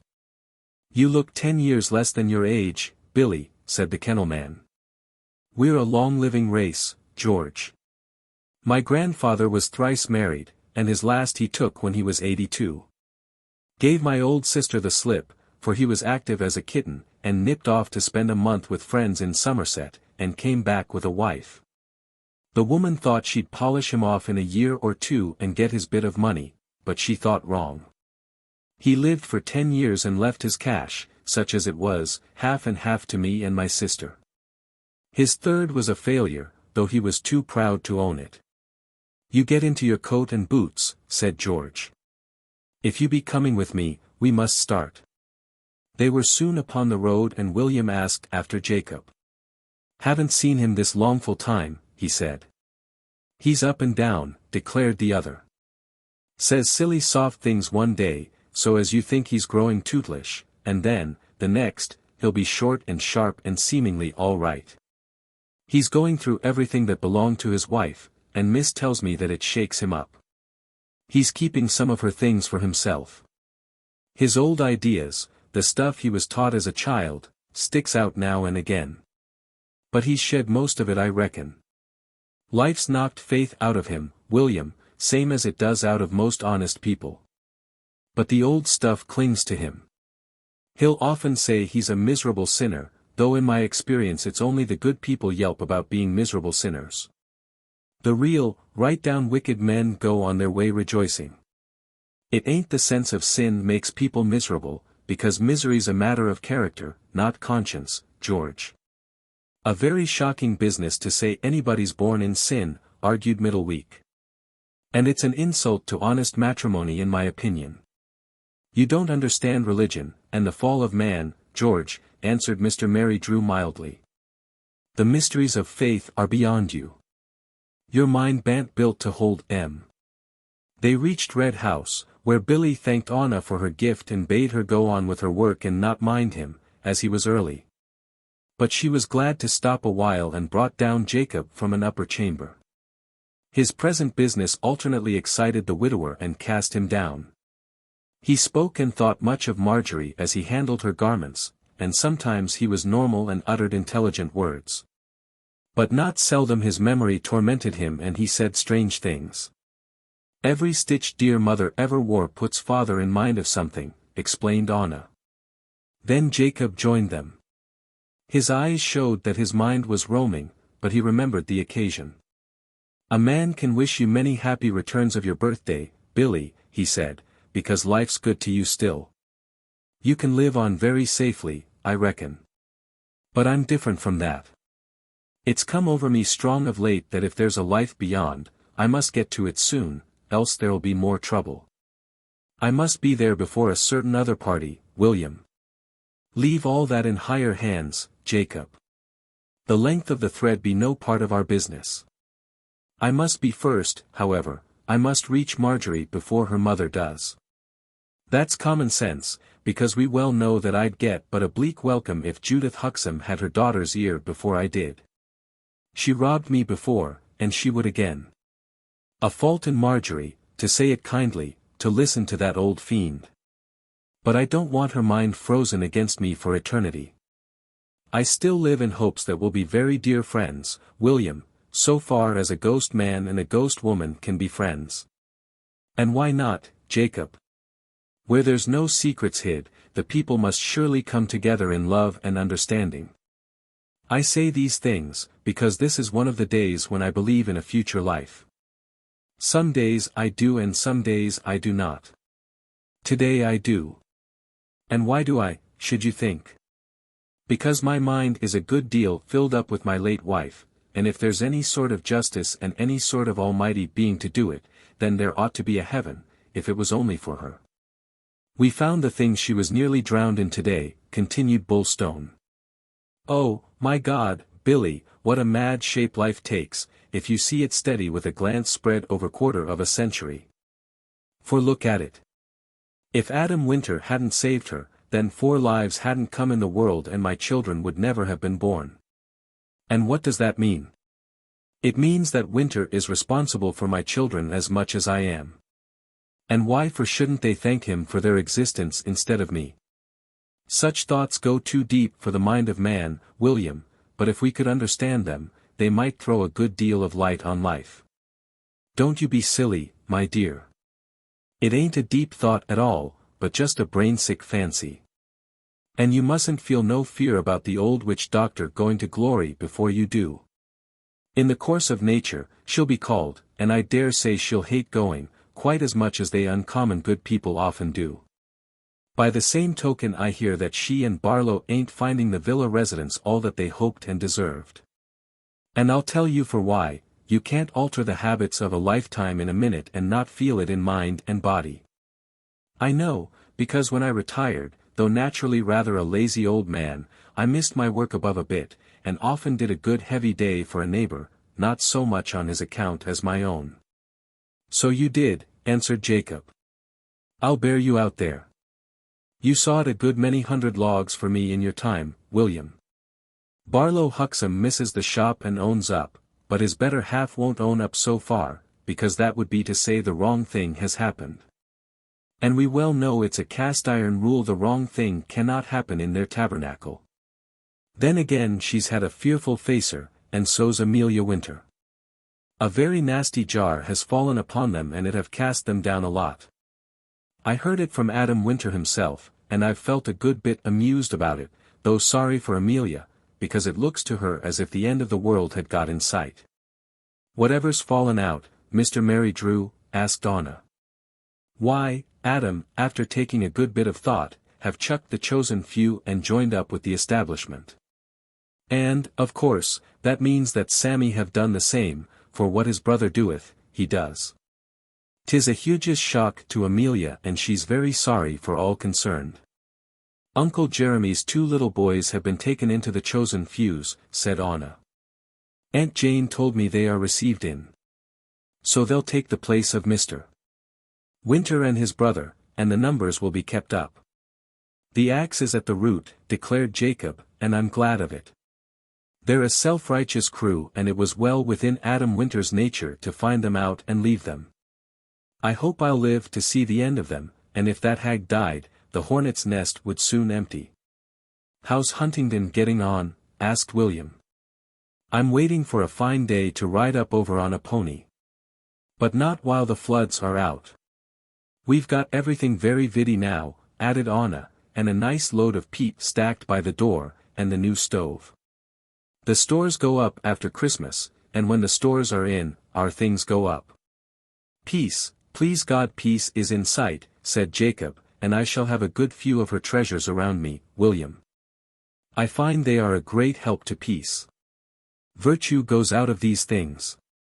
I was wondering if it would give her any pleasure to put her favorite junket bowl on the grave, William. Anna's against, but for my part, after deep thinking, I wouldn't be oversure. All's doubtful with the dead. They may like to know the grey birds are hopping over them for all we can tell. Nobody can say they don't. I think Mother would a lot sooner that Peter kept the junket bowl at Red House, with all the best china, declared Anna. And so I say, replied William. I believe in very plain graves myself. I like the granite stone. That's enough, just that and the snowdrops to come up every spring. I wouldn't do no more. There's not so proper as the green spine grass on the dead. I'm training some white heather to grow there, answered Anna. White heathers for the living, not the dead, my dear. They came to table presently, ate well and drank William's health. Jacob grew cheerful during the meal and spoke with hope about his family. It's a seemly thing for a man in my position to hand over his worldly goods in his lifetime. Then the new generation comes to understand the meaning and obligations of power and rises to it after the manner born. Very likely, if all had been different and my wife had been spared, we should still have withdrawn ourselves and let the young come into their own. He preserved an amiable and peaceful manner until the end of dinner, and Anna, heartened by his mood, exchanged many pleasantries with William, George and Peter. Mr. Mary Drew praised the little feast when it was ended. I've ate far too much for a man my age, he said. I'm filled as the moon at the full, Anna, and if ill overgets me, the fault is yours. You'd cram your father's oldest friend like a Michaelmas goose. Hope arose out of that anniversary for the girl. It proved but a respite between storms, yet she could look back to William's birthday and remember an interlude of peace. Chapter 8. Jeremy. Slowly but certainly Barlow Huxham discovered that his wife was slipping from her old self, and for a time he set it down to age, but then he discovered other reasons for the change in her outlook upon life. Stern she had always been and definite in her pronouncements. She was not wont to criticize and wasted no time in lamenting the evil around her. Yet a certain quality of contentment had marked Judith in the past, and now her husband perceived that this failed her. She became very taciturn, and Barlow wrongly decided that this silence arose from the fact that Mrs. Huxham had so little to talk about. The shop had been her solitary subject outside religion, and now, not only was the shop less and less upon her tongue, but the master subject of life seemed sunk too deeply within her to offer material for casual speech. The disturbance that followed her daughter's death had apparently passed, leaving only a new gravity, but it was not to their common loss that the old postmaster attributed the change. Indeed, Marjorie's death had been a gain to Judith and resolved her greatest and most terrible problem. Then the explanation of the change was, in his own opinion, clearly revealed to Barlow, and he discovered it in his own experience. For he, too, was changed, and the expected thing, the peace of retirement, the absence of daily demand upon his energies and time, by no means produced that state of contentment and satisfaction he had anticipated from it. Various causes combined to frustrate his hopes, and he attributed the disappointment to one reason, whereas in truth the explanation lay elsewhere. He suspected that Jeremy was to blame, and Jeremy certainly did serve to keep him in an atmosphere of anxiety, from which he had supposed retirement would set him free. But beyond Jeremy, and the too certain fact that he was falling short at the post office, another and a more vital elucidation of Barlow's disillusion lay at his hand. He was a man without resources, and his resolute endeavor, to fill life with his villa residence, had failed him. He worked hard, because work alone made existence tolerable. He labored in his garden, cut the front patch into stars and moons, and planted rose trees and other shrubs. He toiled likewise behind, where the vegetables grew, and raised crops for the house. He read books upon the subject and proceeded intelligently.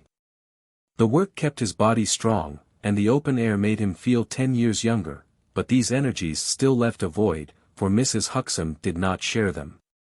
In the old days they had been one in every enterprise.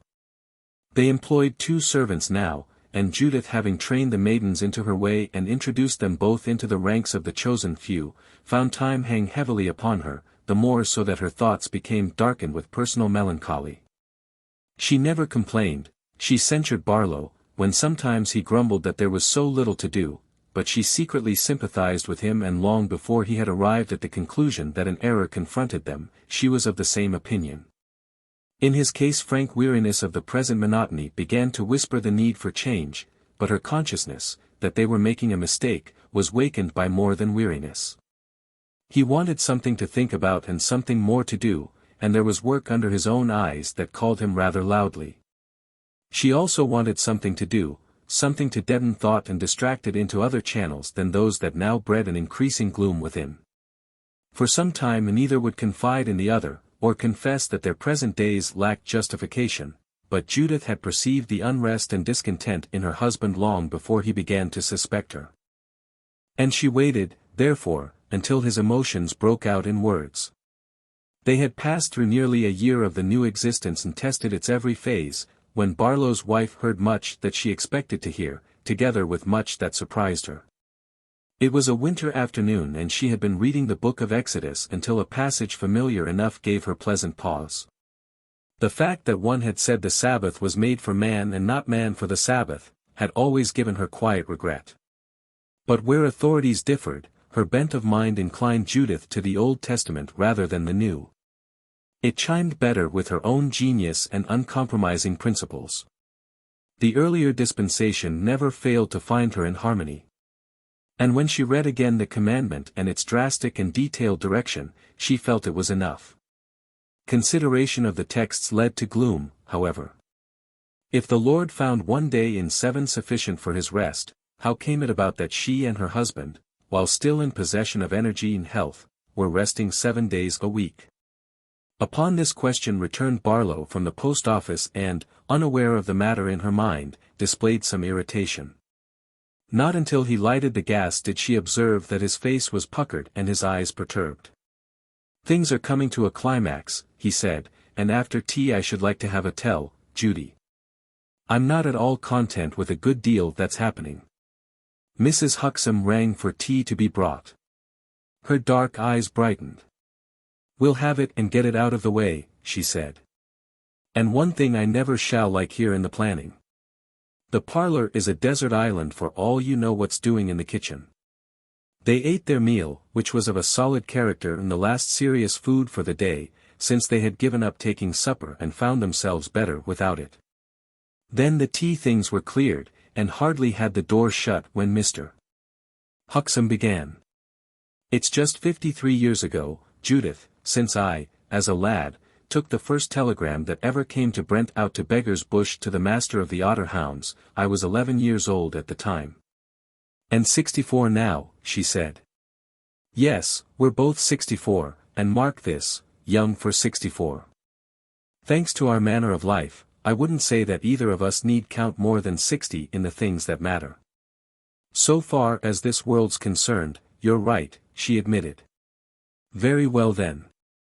And now don't get upset or nothing like that, but I'm going to say this, that taking one thing with another, I feel terrible doubtful if our life in this residence is all it might be, or even all it should be." Mrs. Huxham stared at him with deep interest. "I have thought your views had settled down. When did this come over you?" she asked. "It came, as such things do come, gradual. Here a little and there a little, till I was surrounded by a cloud of witnesses, Judy. Granted for the sake of argument, though I won't grant it for any other sake, that we was a bit overmoiled with work and worry, and wanted to get away from the shop and the post office for a rest and refreshment. Granted we did, what then? Then we've had it," she declared. "We've had a year of it." "Exactly so, and I'm like a giant refreshed with wine. And I should say you, in your quieter way, was up for anything also. For my part, even if all was suant and just so with the shop, which it is not, I'd be exceeding pleased to go back there too, and feel myself in the heart of life and at the helm of my own ship again." She raised a question, though she knew the answer. "When you say things are not just so, would you mean Jane, or Jeremy?" "Jane's all right, as far as it's humanly possible with her growing family. Another coming in April I hear. But she does pretty well, though the stocks are far too low and, of course, she doesn't understand buying, but with regard to Jeremy, it's idle to pretend, and for that matter I won't pretend. He's letting it down, not out of malice, of course, but simply for the reason he lacks the needful qualities. Nobody ever had a better shop manner and a kinder heart, and nobody was ever more wishful to please his customers. But smiles and cheerful remarks about the weather don't take the place of the things people come into a shop to buy. And when a person hears that Jeremy's out of this, or out of that, or don't keep a thing in stock, it won't open the till for him to say the corn is coming on nice, or ask a woman how her baby is. When people want to buy needles, it ain't no manner of use telling them you've got a fine assortment of pins. Jeremy's all right, in a manner of speaking, so long as he's got a better to boss him. The spirit is willing, but the brain isn't built for all the work that must go on out of sight if a business is to pay. In a word, he ought to be in somebody else's shop, not his own. He's going to let it down. He has let it down, and I tell you, when I run over the accounts and lend Jane a hand with the books, my heart bleeds. To see what we made so fine and foursquare and the foremost affair in Brent going back, and to know Hasking, at the corner. And that little old maid with the Berlin wools and gimcracks, Miss Moss I mean, to know such as them are lapping up custom and can find what Jeremy can't, it's a punishing thing. Very soon I shall keep out of the shop, or else my temper will suffer and I may say what I should be sorry to say. I know how you feel about it. My fingers itch every time I pass the window and I want to fly to the shelves when a customer comes in, but well I know that if I did, I'd find little but empty cardboards. And no law nor order, murmured Barlow. Not a thing in its place, and many a melancholy 5 minutes wasted in hunting for what ain't there to find. Last autumn a lot of holiday people were about, and I've seen strangers come into the shop full of hope for some everyday thing, socks for their children or sunbonnets or elastic or what not. And then Jane and Jeremy would go pecking about, like a pair of birds in a strange field, and hope would fade off the faces of the visitors, and they'd just creep out. And very possibly, 10 minutes after they were gone, what they wanted would be found. An unexpected chastening for us, said Judith. I know you find it so, he answered, but what I feel is that the situation may not be past praying for. And that brings me to the tremendous idea that's taking shape in my mind. It came over me like a flame of fire last time I was with the chosen few. I thought of what used to be, and my manhood rebelled, and a voice seemed to say, it's not too late, it's not too late. He looked at his wife and she nodded and wiped her spectacles but said nothing. Still he fenced with the subject, though she knew to what he was coming. How is it you sleep so bad nowadays, he asked. I'll tell you, since you don't know. For this reason, because the residence face is different from the old home, and there's a lot more light and air in our present chamber, and the noise of the wild birds singing of a morning strikes in upon you. In our old bedroom we were much more favorably situated, and custom is everything, Judy, and I very much doubt if you can sleep in one room for 40 years and more and ever take kindly to another. And I'll be bold to say that if you was back in our old room you'd no sleep again and wake fresh as the dew on the fleece. All of which only points one way. Jeremy was saying not so long ago that he felt to be in a good deal of need of change, murmured Mrs. Huxham. Not grumbling, or anything like that, but down-daunted and weary. He's getting to look too old for his years in my opinion. Patient and sensible and no temper, but a bit under the weather. As we all are when we're overweighted, answered Barlow. And if he wants a change, and Jane wants a bit of peace and quiet against April, then I say to you in all seriousness that it's well within our power to let M have a change. Where to? To the residence. Let M come here for a few months, and he can do the garden and Jane can look after her family, and you and me will go back to town. I feel, for my own part, that it would do me a power of good, because messing with rose bushes and French runner beans, after all it's not man's work for a man like me. But I'm not putting myself forward. I'm thinking a lot more about you, and I well know time's hanging terrible heavy on your hands, else you wouldn't do such a lot of reading and look so wished over it. You voice a good bit that's in my own mind. You can think too much. I think too much, and thought often takes you into places where the spirit had best not to be. We'll make it a matter of prayer if you're in earnest. I have been making it a matter of prayer since Christmas, he replied. I've been taking the thing to the throne ever since I knew the game was up, so far as Jeremy was concerned. And it wasn't until the prayer was answered that I've broached it to you. I see my way very clear indeed if you do. But your word's my law now as always. The only problem that rose before me was this house, and that won't run away because we go back to the post office in the fullness of our strength. Put them in here for a few months, and then, when the Lord's solved the position so far as they're concerned, we can let it for the summer, furnished, for very fair money indeed. It's almost too good to be true in my opinion, she said. Far from it, he assured her.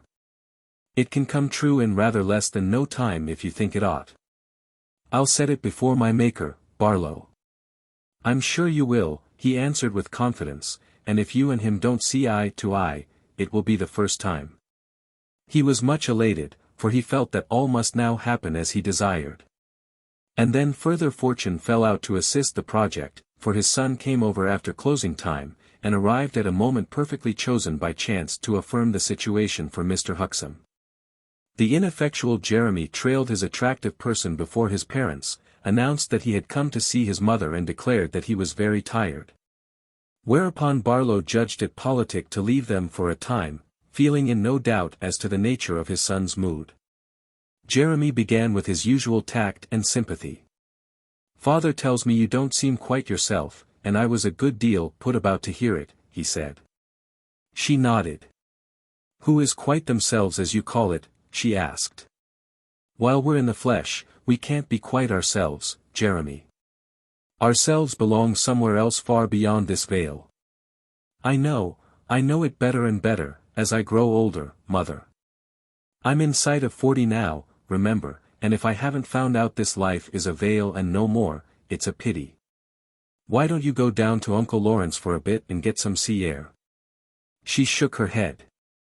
My body is strong enough, too strong in a sort of way. For it shakes the soul a bit, Jeremy, to see the body living in idleness when it might be doing something useful. You've done your mountain of work, I'm sure. So I have then, but maybe there's a molehill of work still left in me. I'm not easy about it, and your father's not easy about it either. As for me, he answered, work's beginning to tell. Jane, catching the light in my hair a few days ago, broke it to me that there's a little bald spot showing to the naked eye on my crown. The beginning of the end, I suppose. I'm a very weary man indeed. Are you? Yes, Mother. My nature properly calls out for rest. I don't solve the problems of life so easy as I did. What's the matter then? He did not immediately reply, but changed the subject. Have you heard what that man, Jacob Bullstone, has done? He made over Bullstone Farm to John Henry on his 21st birthday, and he's going to give Red House and the business to Peter presently. Yes, not his work but the Lord's. The wealth of the sinner is laid up for the just, in Bible words. Now there's only Anna of them 4, Marjorie's children. I had very near given up hoping for Anna, but that was wrong. Of all the souls I've helped to bring in this world, Anna's the only doubtful one, and I'm going to fight again in that quarter. She cleaves to her father, and he's dragging her up to that den on the moors. A very wrong thing, Mother. Very wrong, and little hope for Anna till we get her away. The time may come. She's much in my mind. I went to Plymouth last week to buy a few odds and ends, not for myself, and I looked in and had a dish of tea with Uncle Lawrence.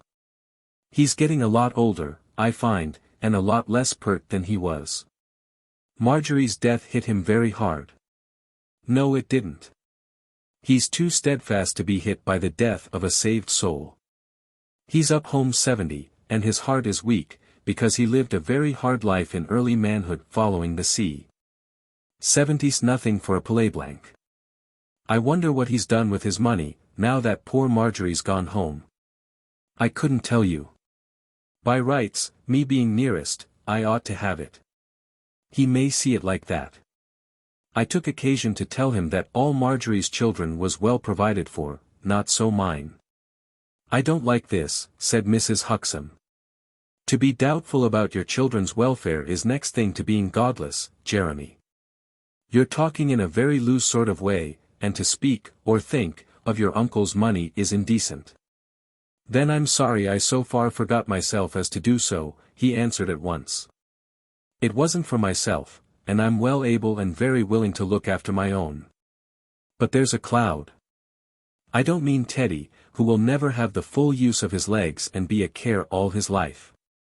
He came from God like that, and I can face him according and labor double tides for him if needs must.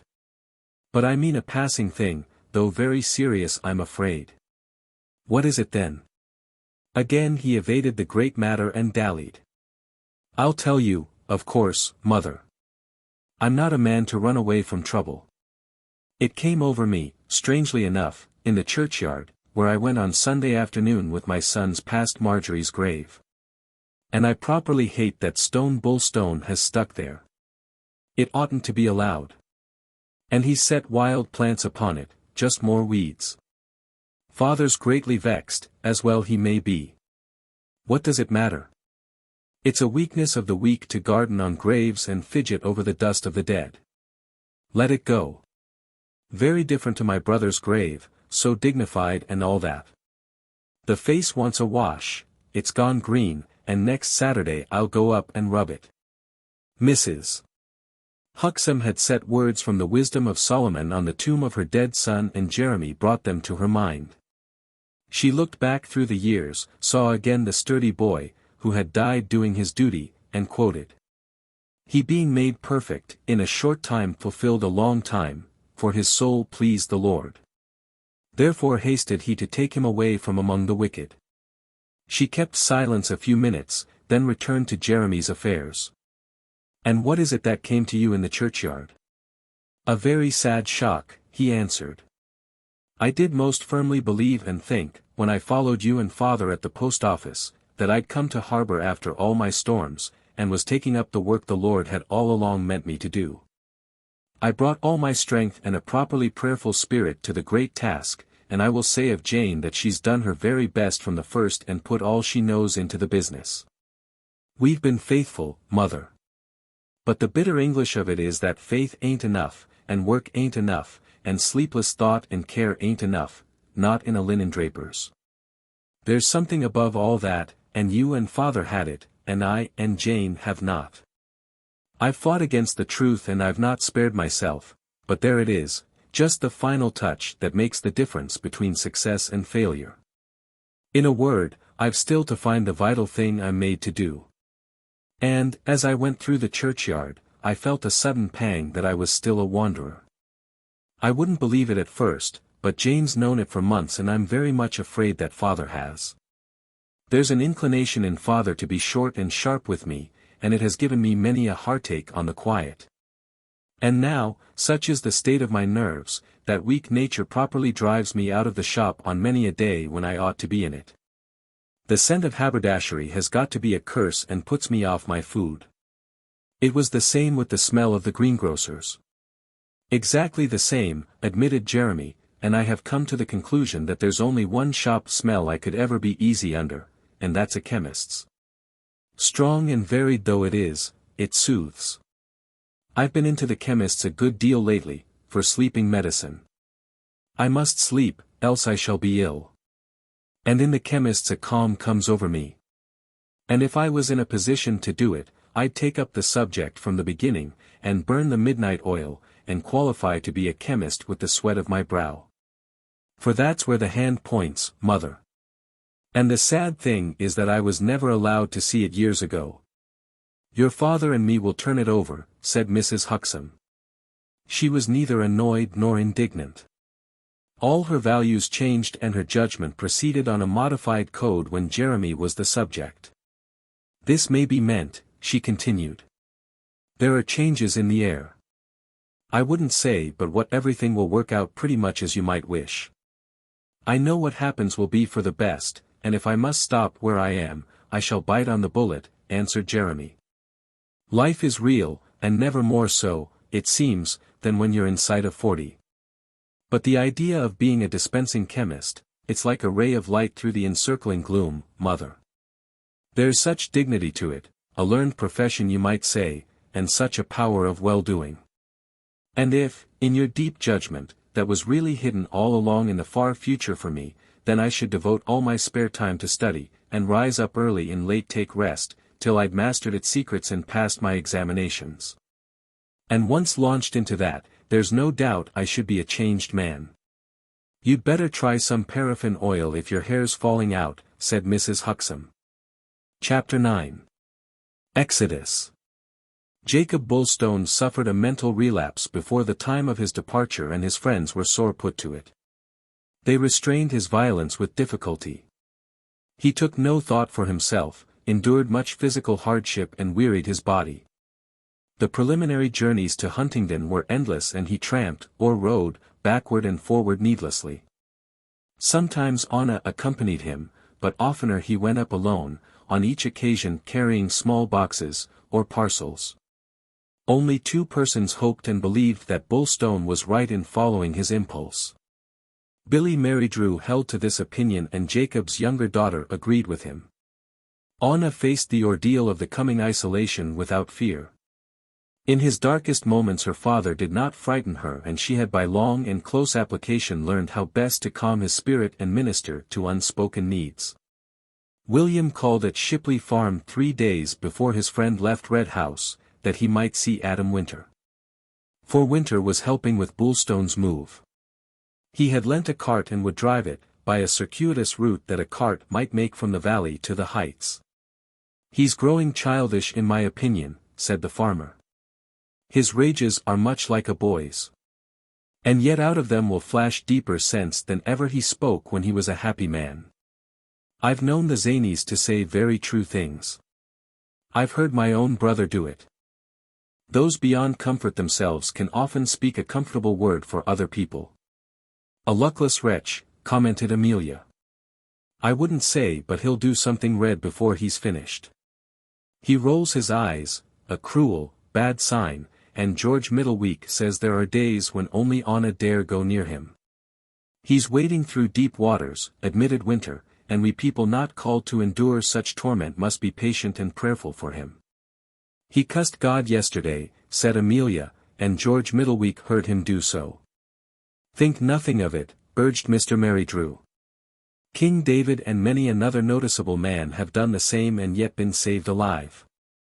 The Almighty's wrath properly eats up the ungodly, declared Amelia.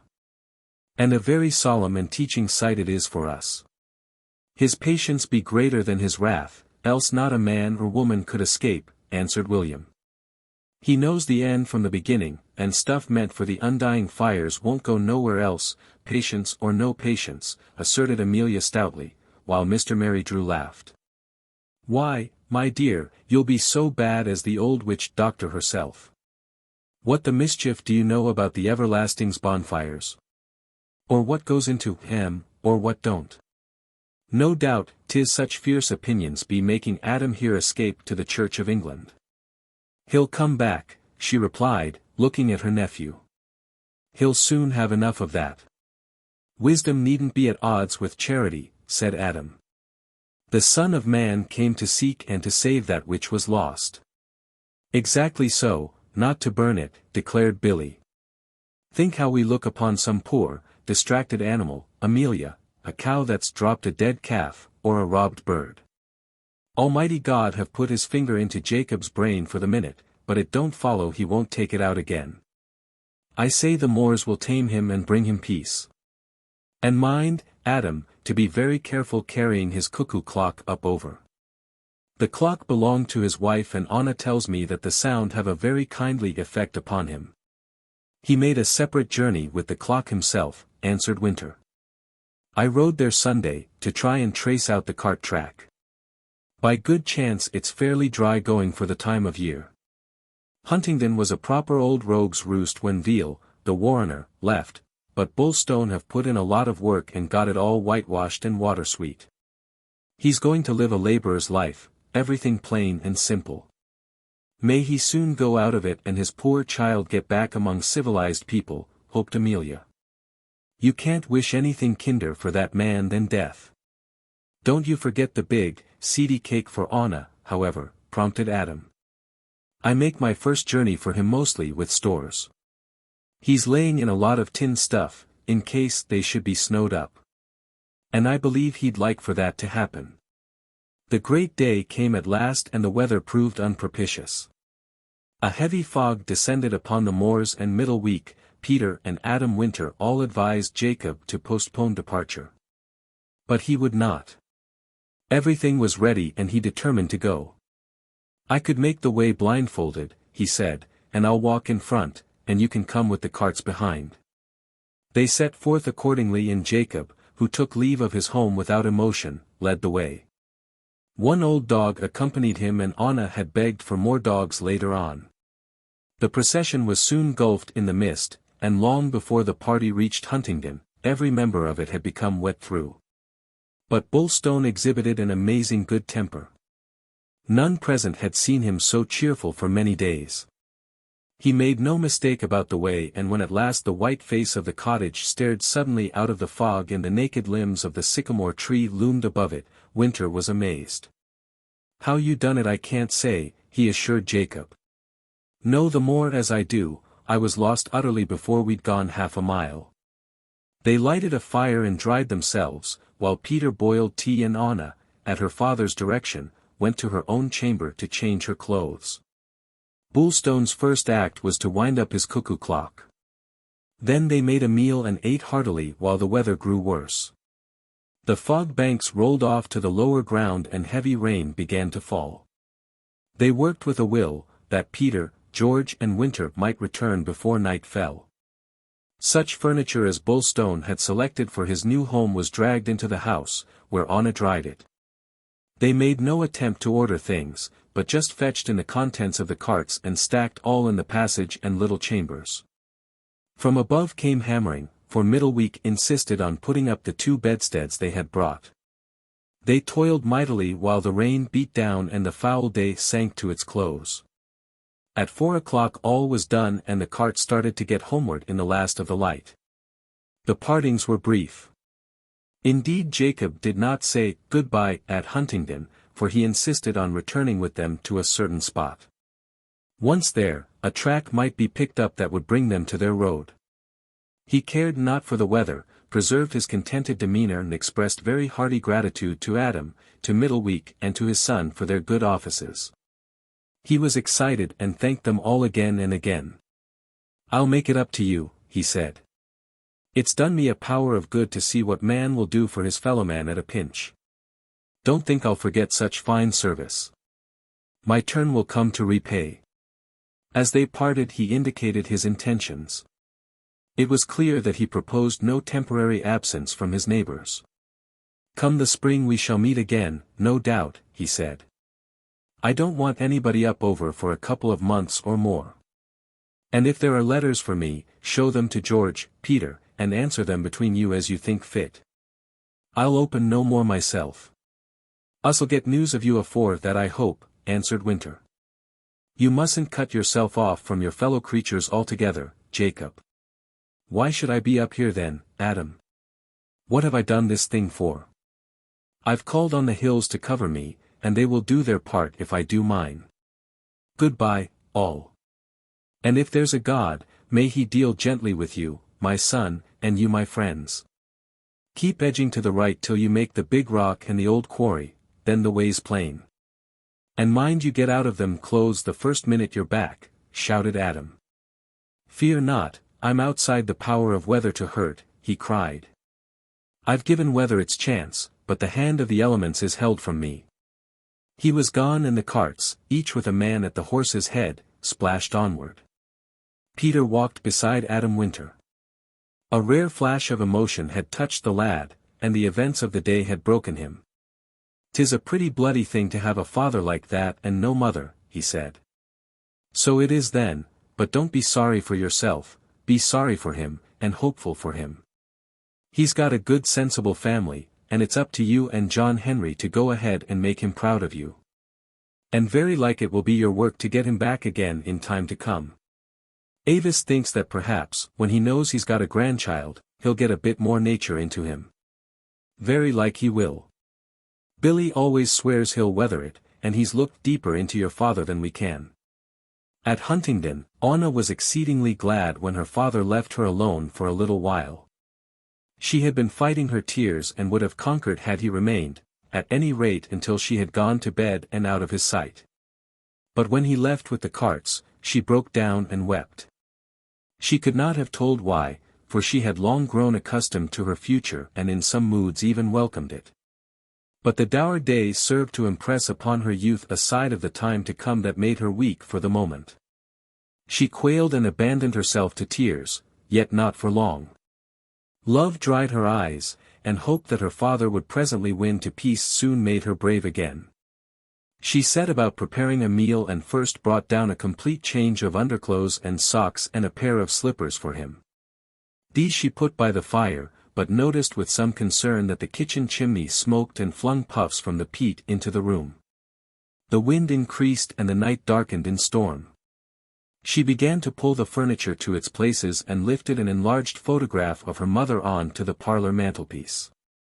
Jacob would like to see that when he came in. She heard him presently moving a crate in the yard and saw him dimly through the gloom carrying it to the cart shed. Then she called him. "Do come in and change your things, father," she cried from the window. "Right," he answered. "I'm just going to give the pony a bite of hay and see he's settling down." He soon appeared dripping wet and smiling, with his red dog turned to a russet brown. The creature was downcast. It shook itself, scattered moisture, whimpered and crept to the fire. Anna, now cheerful, took a towel and wiped the dog. Then she left the towel for her father, who had already stripped off his coat and jacket, and bade him get into his warm clothes quickly. He called her back in 20 minutes and she found that he had obeyed her. He was rummaging in a box of stores for the spirit bottle. "4 fingers I must drink," he said. "The wet has got into the bones of my neck seemingly." He swallowed a stiff glass of brandy, and then Anna lighted a lamp and prepared their meal. "We've come up into a proper gale," said Jacob, "and the harder it blows, the calmer do I find myself, Anna. It'll tire itself out by morning and we'll have a fine day for putting the things in place." After the meal he pottered about and cleared the passage, while she brought blankets and sheets from boxes, aired them and busied herself bed-making. She found her father drinking more brandy.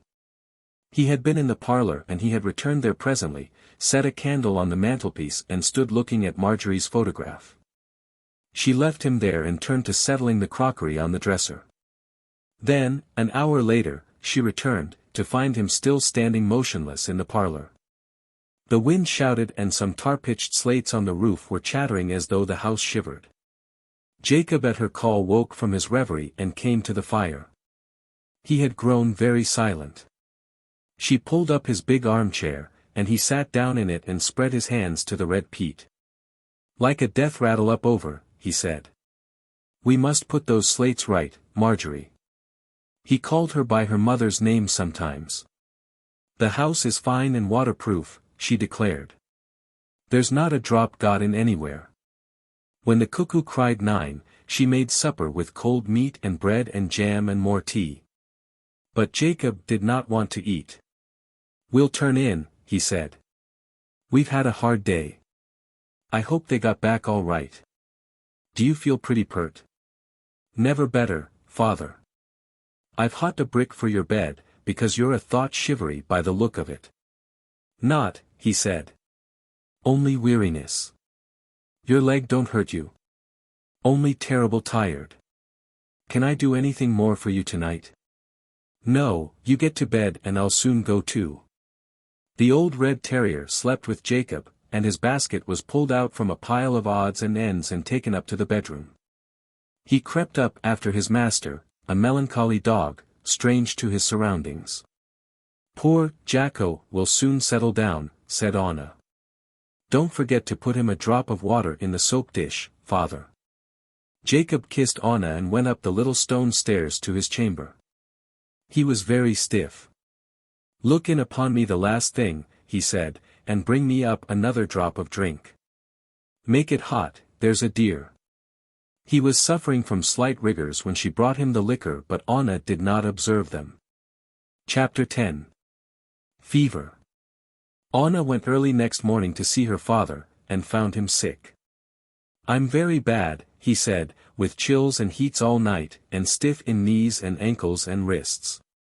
It's like that burn-gout Billy had, I fear, only it torments all the joints so sharply that I can't bear the bedclothes upon me." His face told of pain. As yet he seemed more surprised than alarmed that sickness should have fallen so suddenly upon him. He shrank from her touch and feared even her light hand as she pulled the tumbled coverlet. "Fetch me some hot drink," he said, "and then we'll think what's to be done." "There's but one thing to do, father, and that's to fetch doctor to you so quick as ever I can." "I fear I can't get up, Anna." "Of course you can't. Don't you talk. Your teeth chatter so. I'll put food and drink by you and then get on the horse and go down." She left him for 20 minutes, made some tea and brought it to him with bread and butter. He could not eat but drank thirstily. "A beautiful day, father, and the dogs run home. So soon as I let him out this morning, he was off." Jacob already began to wander. "That's a bad sign. The dog may know I'm going to die. I hope he's right. But I don't feel as if I was going to die." "No, no, father. It's only a chill along of being wet through yesterday. As to your going down, I don't know. We'd better leave it to nature. I may take a turn presently. I hope you will. But you mustn't prevent me going down." It's your duty to try and get well, father, and a doctor would help you. Cousins from the cottage hospital then, nobody else. But there's no hurry. Anna, however, knew that she ought not to lose a moment. The way was long and, at best, it must be several hours before succor could be won. Tell me just exactly how you feel, because that will help doctor to know what's overtook you, father. He explained, but vaguely.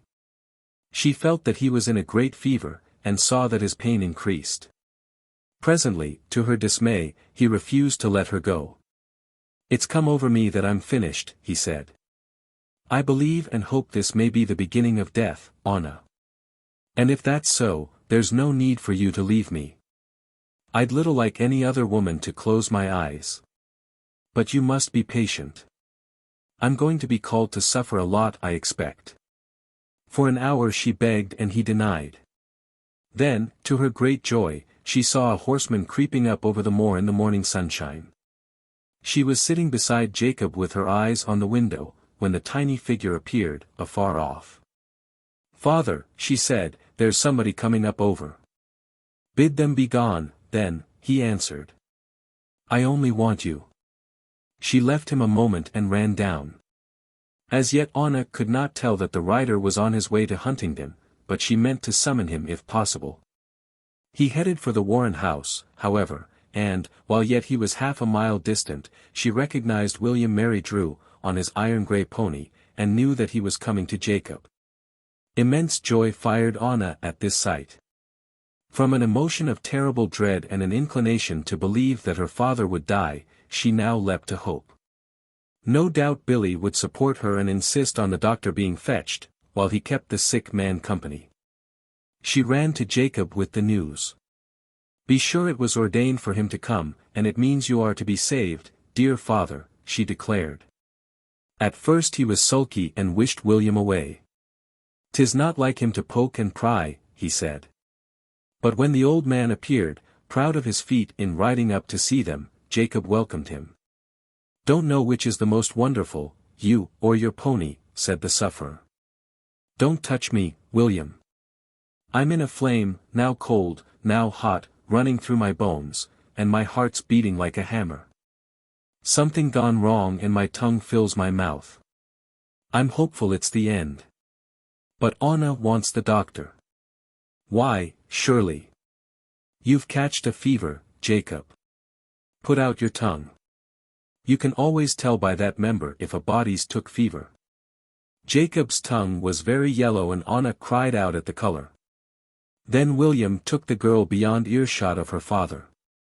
Get on his horse, because it will go a lot quicker than mine, and go so fast as you safely can to Dr. Cousins. And tell him the symptoms. I don't know what's wrong, but 'tis something pretty large I'm fearing. His eyes roam like a frightened cow's. Anna was thinking. We've got no side saddle, but I handled mother's old clothes only yesterday, her kennel-maid's clothes, which father always kept as a great treasure. Should you say I might put them on, or would it be wrong, Mr. Mary Drew? Wrong. Belike they was spared for this end. Get in them so fast as you can, and I'll saddle your hoss. Every 5 minutes may make a difference. She returned to her father's room, where such of Marjorie's garments as he cherished were already stowed in a chest of drawers. I be going to get in dear mother's breeches, father, and ride down, she said. But he was talking to himself and did not hear her. She took the old, brown raiment and went to her room. When William had saddled Jacob's horse and brought it to the door, he hitched the bridle to a hook, set there for the purpose, and ascended again to his friend. She'll have a good ride, he said, for the sun's shining and the wind's lost its edge. And I be going to bide with you, my dear, till she fetches back again. The sufferer was lying on his back looking at the ceiling and deep in thought. He did not heed William's words, but began speaking quickly and coherently for a time. I'm glad you've come, because you can listen to what my life has been, William. And you can understand and tell people when I'm dead. No doubt you were prompted to come up for that purpose. If I can hold my mind on it, I'll tell you. Don't you fret your wits just now. Keep your strength to fight. It's the end, and I'm glad that you were sent to here, and nobody else. He proceeded to attempt an account of his life, but could not. The fever had touched his mind and he rambled in a growing delirium from which no steadfast argument proceeded. William tried in vain to silence him, but he would talk and he had lost all hold on reality when Anna came in to see him before starting.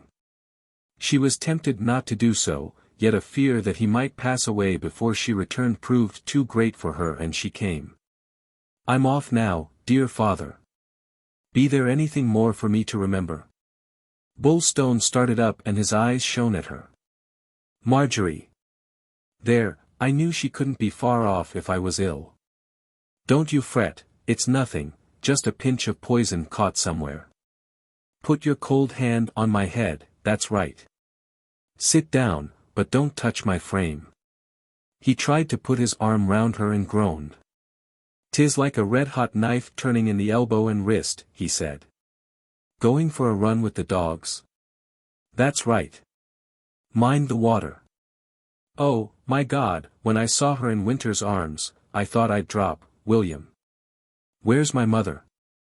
"You'd best to call her to me." "Let her go then," urged Billy. "Don't you keep her now, she's busy." Anna rose, but Jacob called her back. "Wait a minute. Where's my wits? We're married now. I don't want mother. I want you, only you. We're married, William. Damn it, old boy, you was at the wedding. Why are you in the kennelmaid's togs, Marjorie? I don't like that." "Quite right," declared the old man, winking at Anna. "You get out of Mrs. Bulstone, so quick as you can. Let her go, Jacob. Not to Adam Winter, not to him." "I'll come back ever so quick," promised Anna. But a change had come over her father. "I see it now. You're dead, Marjorie. You've come because I'm going to die." "She's dead, Billy. It was only a wishness, standing there. She's gone," he continued, as Anna slipped away. "Did you see her too?" "I see her very plain and beautiful, Jacob. And don't you worry about it. All's well. Where there is Marjorie, there is hope, such a hopeful one as her. Just you bide so hopeful as you can and trust yourself to God. Didn't she have a message? Where did she come from?" "Oh, Christ, William, I'm in everlasting torture. Would God put a man in hell before he's dead? Quiet then. Force yourself to lie still and listen to me. I'll do the talking. Give me something to drink." He drank and then he began calling out for Marjorie. "Why isn't she here? Where's her place but here? Curse the dogs. Aren't my sufferings more than all the dogs? There's a bit of flint in every woman's heart, and we married men are sure to bruise ourselves upon it soon or late. But I'd never have thought, to put the blasted dogs before me. She's working for you. She's gone for the doctor, because you're ill. The doctor liked her, Briggs, he liked her, but he hated me. I won't have him. He'd kill me. She's gone for Cousins, he's all right. He mended your leg, you mind." Jacob sank into silence presently and the cuckoo clock below struck 10. "Who's that calling, Marjorie, Marjorie? Who is it, William?" "Not Winter, not Adam Winter, now I'm here powerless. I'll strangle him, God judge me, I'll strangle him with these hands so soon as my nature comes back to me. He's all right. 'Tis only the cuckoo clock. I've often been tempted to crush it under my feet, William, when it jeered at me in the night season. I've laid awake and heard its cursed note, foul, foul, lecherous, and I've been hard put to it to remain in bed. But it was hers, and I respect all that is hers, though she doesn't respect all that is mine. The cuckoo bird means spring. Spring will soon be here, and I shall often ride up over to have a tell, Jacob. You're a very wise man. But it is easy to be wise when life goes straight." Jacob's mind had returned into the past. He said things that he had often thought. A great test of love, if a woman can put her husband's trade higher than her own pleasure and look at it with his eyes. Few do, few do. Marjorie felt her own life was more interesting than mine, and who shall blame her? We must be ourselves, William, and that's why marriage is a false contrivance. When the children are come and the love has gone, it's only self-respect that keeps most pairs grinding on together.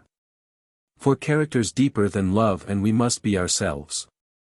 I thought she liked dogs best in the world after me, but, in your ear alone, William, dogs are nothing to her now.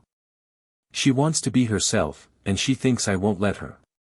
But if I am jealous of her, God is more jealous still. He takes her side against me, William. She's far more to him than I am, because she believes in him and I do not. Life can't be a happy thing for her any more, not while I'm alive. Yet for my honor I can't let her go free while I live. You see that, don't you? Leave it, Jacob, and shut your mouth and try to get a bit of sleep. You must keep all your strength to fight the fever, I tell you. The old dog has run back to Red House. He wouldn't have gone if he'd thought I was going to live. He knows he'll be masterless presently, and so he's going to try and make new friends before it's too late. But all in vain. When I'm taken, they'll put him away. I stand between him and death. Fear will be on him when he hears Peter and George speak of me in the past, the fear of those that cumber the earth and know it. Could you let down a little more drink? The old man descended and brought some tea that Anna had left by the fire. We must see to some milk, he said. You'll be called to sup a lot of milk I shouldn't wonder. Now I be going to light a fire in your chamber, because you'll have to keep warm for a long time. Jacob talked for another hour, then became silent. A peat fire smoldered in his room and he fell asleep while William waited and watched. Anna came back at last and the ancient went down to her. Dr. Cousins is on his way, she said, and he is pretty sure from what I told him that father's got rheumatic fever, and since it has come on so fierce and sudden, he's a good bit afraid. We must put him in blankets and wrap his joints in cotton wool. He'll bring physic, and he's going to send up a trained nurse tomorrow.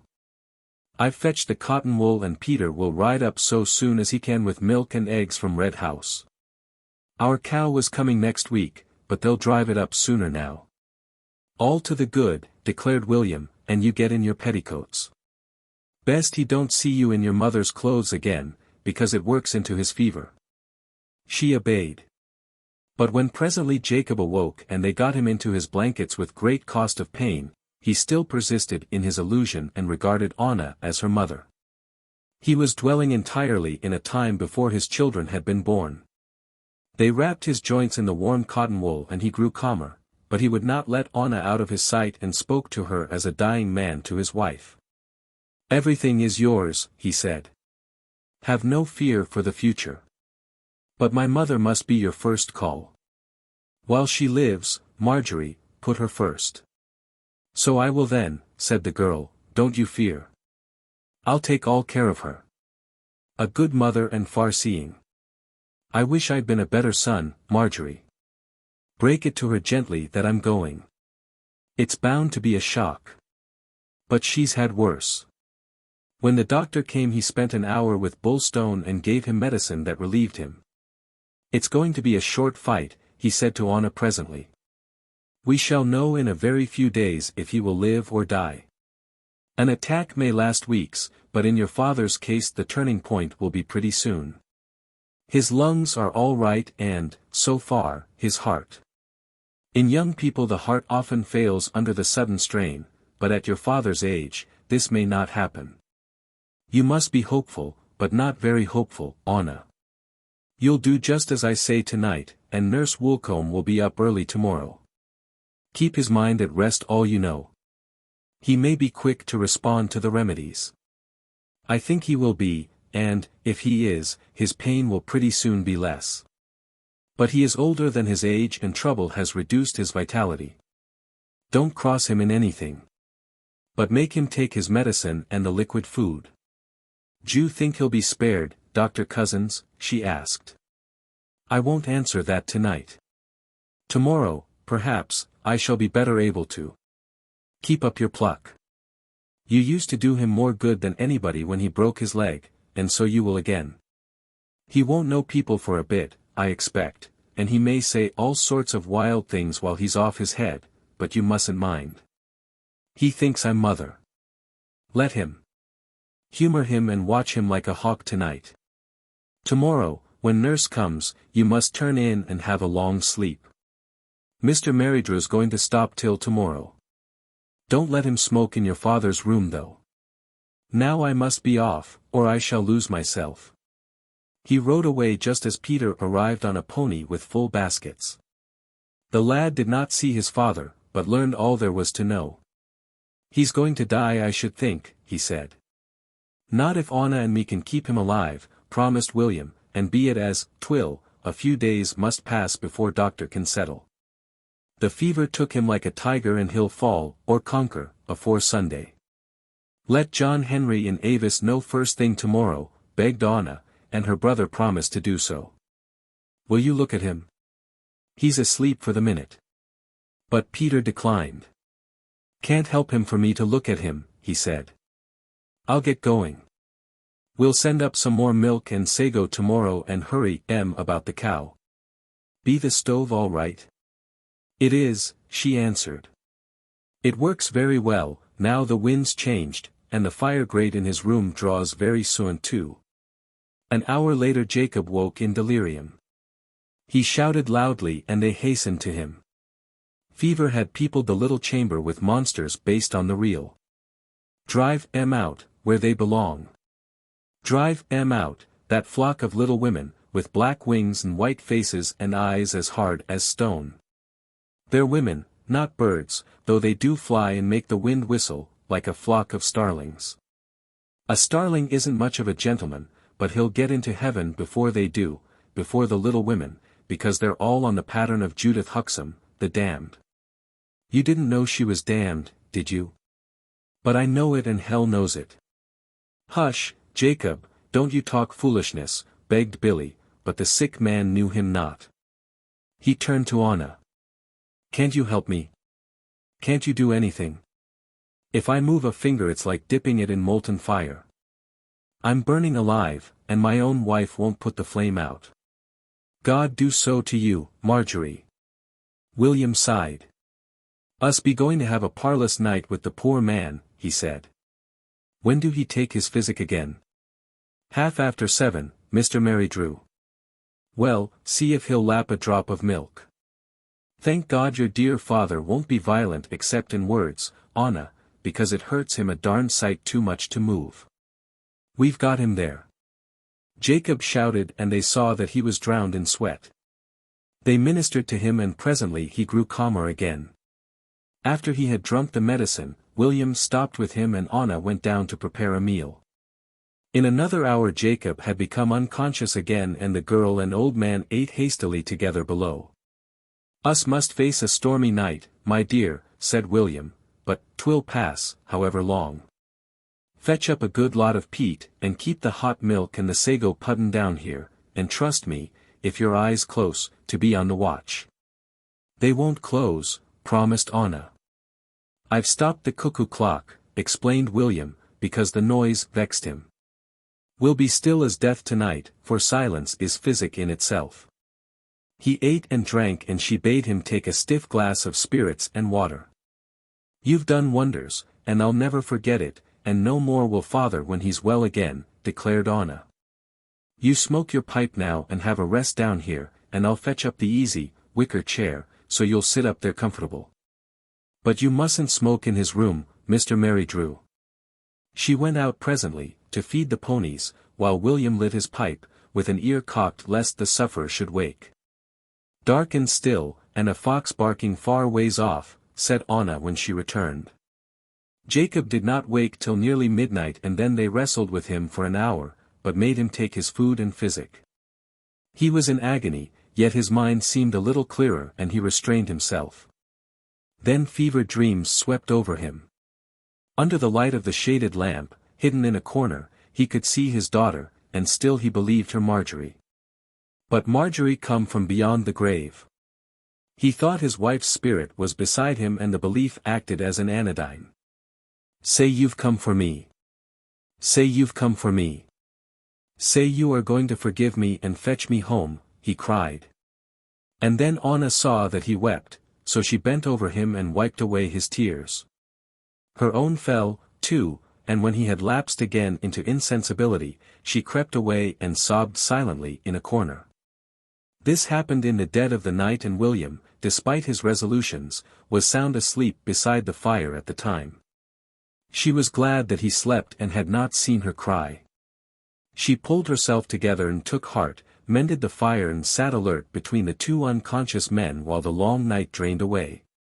Jacob did not waken until 4 o'clock, with a shout that brought William to his feet.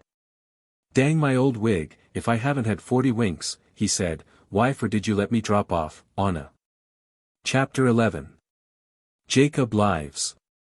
A trained nurse arrived before noon on the following day and Dr. Cousins drove her up. The physician found that Jacob was responding to his remedies and no special symptoms of any gravity had appeared. The disease promised to run its course, but whether it would destroy the patient remained to be seen. He was dangerously ill and still delirious. Jacob could not state his case, but the doctor inclined to hope that he suffered less of acute pain. He assured Anna that she had every reason to be hopeful, and the nurse, at a later hour in the day, declared the same. She was chiefly concerned with the sick man's reserves of strength and, seeing his powerful frame, felt sanguine. William went home on his pony after the doctor's visit, and an hour later John Henry and Peter came up together, bringing fresh milk and other comforts. They did not see their father, but they stopped with Anna for an hour or two and spoke of the Huxhams. Great decisions had been made and their grandparents were returning to the post office, while Jeremy and Jane would occupy the new house for the present, until the time came to let it furnished for the summer. John Henry now saw through his uncle and spoke scornfully of him. "A worthless waster, that's all he is, and no good for anything. All talk and smiles and fine manners, and under him nothing. He ain't got any brains and he ain't got any guts. And everybody in the land knows it but grandmother." "Does she like going back?" asked Anna. "Yes, else she wouldn't go. I believe she's been at a loose end ever since she left the shop. She hates doing nothing and being waited on. It's contrary to her nature, and she's been very queer lately and frightened grandfather off and on. She'll be jolly glad to get back into the midst of things, and so will he.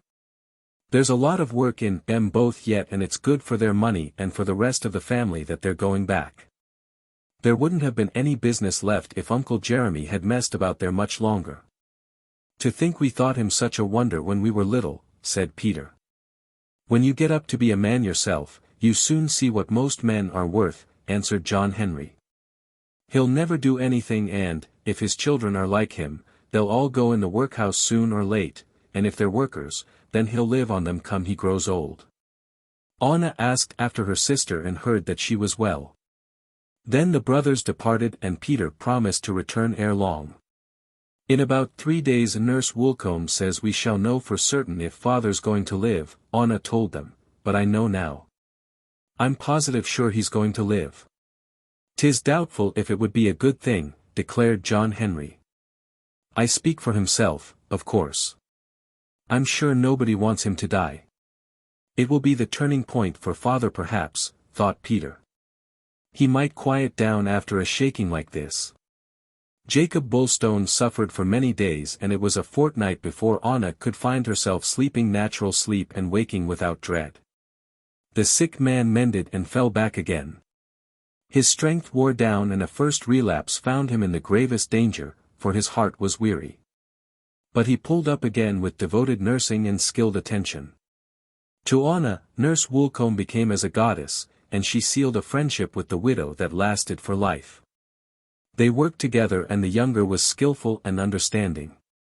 The head symptoms continued distressing and Bulstone lapsed into delirium on several occasions after periods of sanity. His temperature puzzled the nurse and she strove to distract the patient's mind from himself. But, for a time, he continued impatient and declared that no friendly hand would have desired to prolong his life.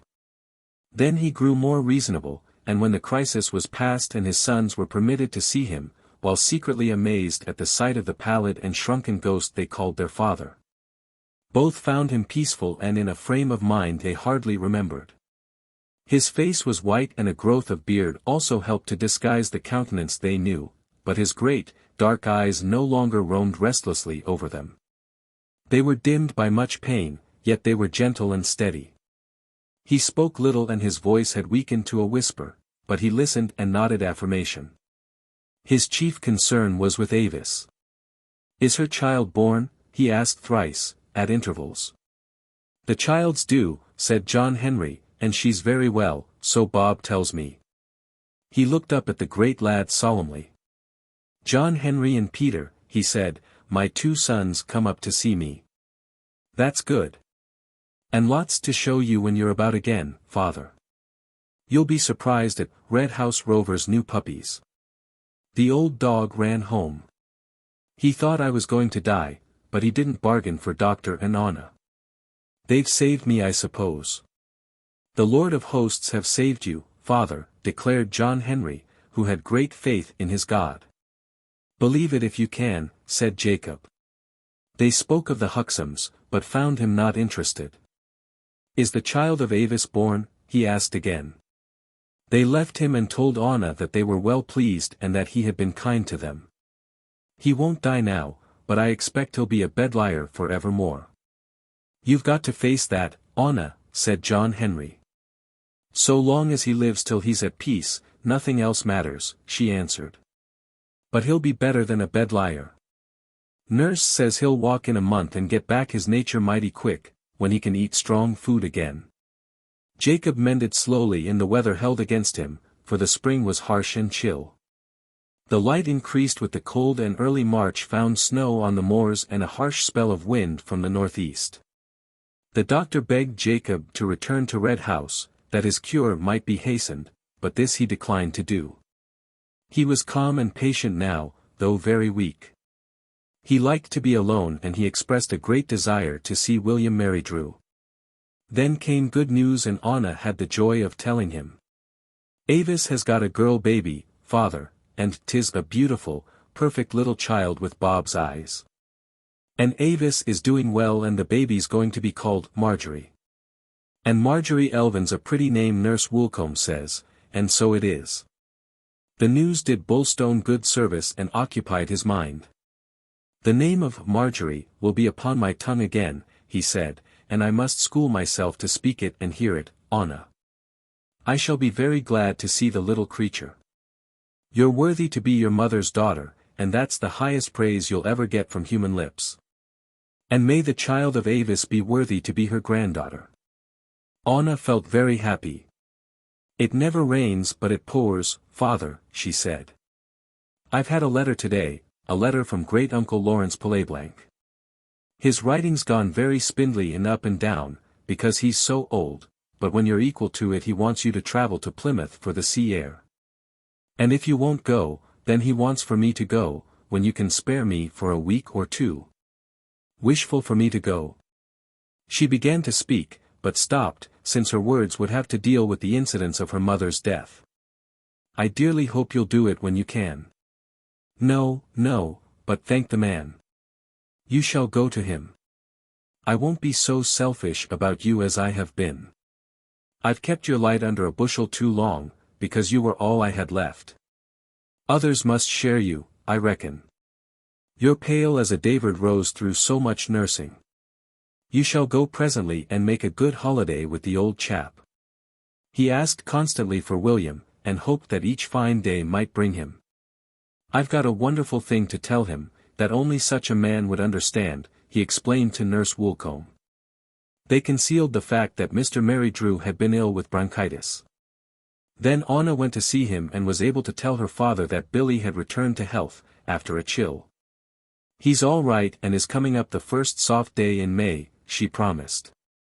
Jacob himself began to regain strength, and there fell a morning when Anna went to Brent to bid a barber climb to Huntingdon and shave him. "He's a proper ghost, and you mustn't be frightened, Mr. Pierre, she said. But he's going on all right, and now he's wishful to have his beard away. Yet, before the barber came, Jacob changed his mind again.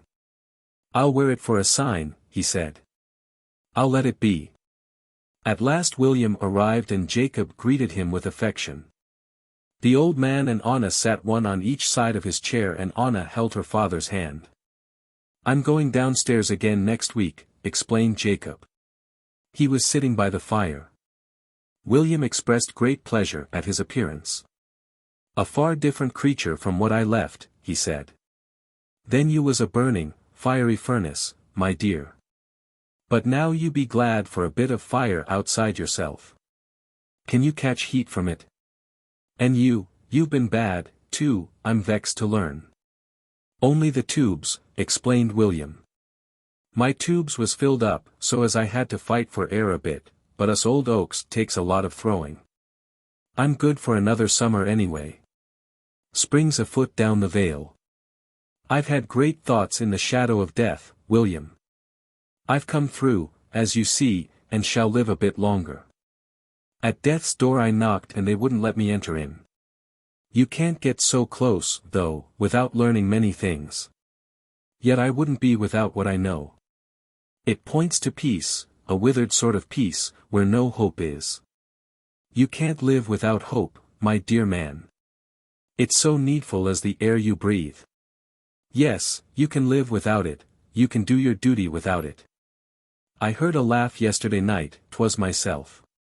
Nature made me laugh, because to be without hope is almost beyond reason, and anything outside reason makes us laugh." William regarded him doubtfully. "I thought to find you'd thrown over all these silly fancies," he said. "You must keep a hand on yourself, Jacob, now you've come through and are going to live. It's bad to laugh when there's nothing to laugh at. You mustn't do that." Emma Andrews laughed for 3 days, and she went down to the river and drowned herself on the 4th. "I'm all right. Between ourselves, Billy, I had bats in the belfry for a time after my wife died. I know it now and I'm surprised that none marked it. After the trial came a great flash of light to my mind. From within it came and made all the past look dark, burned it to dust and cinders. Only the future mattered, and it wasn't the judge and jury showed me I had been wrong, it wasn't them at all. It was the flash of light. Then hope got hold on me like a giant and I hoped too much. That was my punishment, to hope too much and not see hope had died. But my sickness has drained the poison out of me, and though my frame is weak, my brain is clear. I see and I can put things together. I've come to a great thought, a shattering thing but true. A comforting thing then. No, truth is seldom comforting. But it puts firm ground under you and shows you where to stand and how to protect yourself against hope. I'm a well-educated man, William, and though I've fallen far below all that I was taught as a boy, I've risen again now. But life's too short for most of us to learn how to live it. Too short to get away from our feelings, or look at it all from outside. But I can now. I've reached to that. I can look at myself, and skin myself, and feel no more than if I was peeling a potato." William began to be uneasy. "Leave yourself alone. Have you seen your granddaughter yet?" "No, but my heart goes out to her. Don't look fearful, I'm all right. I haven't done with my children, or their children. I'm human still. I can take stock of myself, thanks to my forgotten wisdom, lost when Marjorie died, and found again. A bit ago I was growing awful cold. I felt not unkindly to the world, you must know, but cold was creeping into me, body and soul. I didn't love as I used, nor hate as I used, nor care as I used. I didn't want to see what I couldn't see, nor do what I couldn't do. All was fading out in a cold mist. Then I had my great illness, and there was no more mist, and I began to link up again with the world. Nothing could have done it but that. And then I got the bird's eye view denied to most of us, but reached by me through great trials. For look at it, Billy. First there was my faulty nature and little experience. No experience of life, an only son, kept close by loving parents, and with the awful proneness to be jealous hid in me, like poison in a root. Then fate, or chance, to play trick after trick upon me after marriage and build up, little by little, the signs of my great, fancied wrong. Signs that another man would have laughed at, but proofs, deadly proofs of ruin to my jaundiced sight. And the cunning, the craft to heap these things on my head, all shadows to a sane man, but real as death to me. First one, then another, each a grain of sand in itself, but growing, growing, till the heap was too heavy for me to bear. And whose work was it? God, you say, since he's responsible for all and willed it so. God, to plan a faulty man and start him to his own destruction. God, to make me love a woman with a mother like Marjorie's, so that, when the wounds might be healed, there was that fiend ever ready and willing and watchful to keep them open. God, to will that I should never hear my wife forgive me, though she had forgiven me. God, to let her die before I could get to her and kneel at her feet. No, William, a tale like this leaves a man honest, or else mad. And I'll be honest and say that no loving, merciful, all-powerful father ever treated his children so. Mark how calm I am, no fury, no lamentation, no rage now. Just clear sight to see and show the way of my downfall. Your God could have given me a pinch of fine character to save me. He could have made me more generous, more understanding of my pure wife, less suspicious, less secret, less proud, less mean. He could have built me not to head myself off from everything and bring back night and ruin on my head. But no. We'll allow I got all I deserved, we'll confess that as I was made cracked, I had to break. But what about Marjorie? Did she get what she deserved? Did she earn what she was called to suffer, a creature, sweet as an open bud, to be drawn through dirt and horror and things evil and foul to early death? Was that the work of the all-powerful and all-just? Always remember there's the next world, Jacob. Can 50 next worlds undo the work of this one? Can eternity alter what I did and what she suffered here? The next world's no way out, William. The balance isn't struck there, because evil never can turn into good either in earth or heaven. You can wipe away tears, but you can't wipe away what caused them to flow. And where have I come to now, think you? Another great light I've seen, like the light that blazed to Paul, but it blazed a different story to me. When I see a man praising God, I'm reminded of a mouse that runs to hide in the fur of the cat that's killing it. I no longer believe in God, William, and I'll tell you why. Because I think too well of God to believe in him. Do you understand that? I wish he existed, I wish we could see his handicraft and feel his love, but let us be brave and not pretend. The sight of my little life and the greater sight of the whole world as it is, these things would drive God's self into hell if he was just. He'd tumble out of his heaven and call on the smoke of the pit to hide him and his horrible works. And so I've come to the blessed, grey calm of knowing that what I suffered there was none to save me from. It's a sign of the greatness of man that he could give all his hard-won credit to God, William, and invent a place where justice would be done by a being far nobler, finer, truer and stronger than himself. But proofs against are too many and too fearful. The world's waiting now for another Christ to wake us to the glory of man, William, because the time has come when we're old enough to trust ourselves, and walk alone, and put away childish things. We deserve a good God, or none. The ancient listened patiently. Your mind is working like a river, I see that, he answered. But be patient still, Jacob. Keep yourself in hand. You'll find yourself yet, you be on the right road I expect. And when you do find yourself, you'll find your God was only hid, not dead. He uttered kindly thoughts and they talked for an hour together. Then Anna and William descended to the kitchen and he ate with her. He was happy at what he had seen rather than at what he had heard. Forget all your father says, begged William. He's going to be a strong and healthy man. I mark the promise in him. A great victory for doctor and you and nurse. There's a bit of fever in his mind yet, but the mind be always the last to clean up again after a great illness. His talk be only the end of his torments running away, like dirty water after a freshet. Do you think, if we could get him down to see Marjorie Elvin christened, it would be a useful thing, Mr. Mary Drew, asked Anna, and William approved the idea. By rights he ought to go to church and thank God for sparing him, he said. But, be that as it will, if he saw his grandchild made a faithful follower and heard a hymn sung out and the organs rolling, it might all help to do the good work.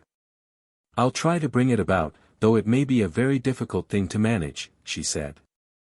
You make a valiant effort, urged William, and tell your sister to hold over the event till her father's man enough to come down and lend a hand. He returned to Jacob before he left Huntingdon. Chapter 12. The Christening. On a day 6 weeks later, Jacob went down among men and, at the desire of his children, attended the baptism of his grandchild. The families assembled and the time was afternoon on Sunday. All interested, save Judith Huxham, were present, and after the ceremony ended, a little company trailed up the hill to Oley, that they might drink tea together and cut the christening cake. Avis and Anna walked side by side and Anna carried the baby, while behind them came Peter, Robert Elvin and his mother. John Henry had joined his Aunt Jane Huxham and her little boys. Jeremy and Adam Winter followed them and Jacob Bullstone, with Barlow Huxham, walked 50 yards in the rear. They talked earnestly together and Barlow had the more to say. He was full of great anxieties, yet did not fail to express regret at his son-in-law's illness and satisfaction that he had been restored to health. A triumph for your constitution and the doctor's skill. I've thought upon you and not left you out of my prayers, he said. Yes, I've come through, and it was worth while. Time will show, answered Jacob. A thoughtful moment, when first you see yourself as grandfather, commented Barlow, and still more so when you've only got to wait till a little one can talk to hear yourself called great-grandfather. That's how it is with me now. How'd you find yourself taking up the reins at the post office once again? The power is still there, thank God, answered Mr. Huxham. But time don't stand still. Life goes pretty light with me, but in confidence I may tell you it doesn't go so light with my wife. You don't understand her and I don't expect you to do it, Jacob, and she don't understand you, but you've been through heavy waters. You've brought forth deep things out of darkness, in Bible words, and I may tell you that all's not right with my wife. She was a bit cheerfuler at first, when we went back into harness and let Jeremy and his family go to the residence, but it was a flash in the pan. Judy's brooding again and speaking in riddles, and I'm much put about for the future here below I mean, not in the world to come. Bullstone spoke quietly of his own thoughts on the subject of his mother-in-law. I've hated your wife with a deadlier hate than I thought was in my nature, he said. But not now. Before I had my great illness, I always hoped to see her face to face once more and have speech with her. Because I was much feared of a thing happening, Barlow.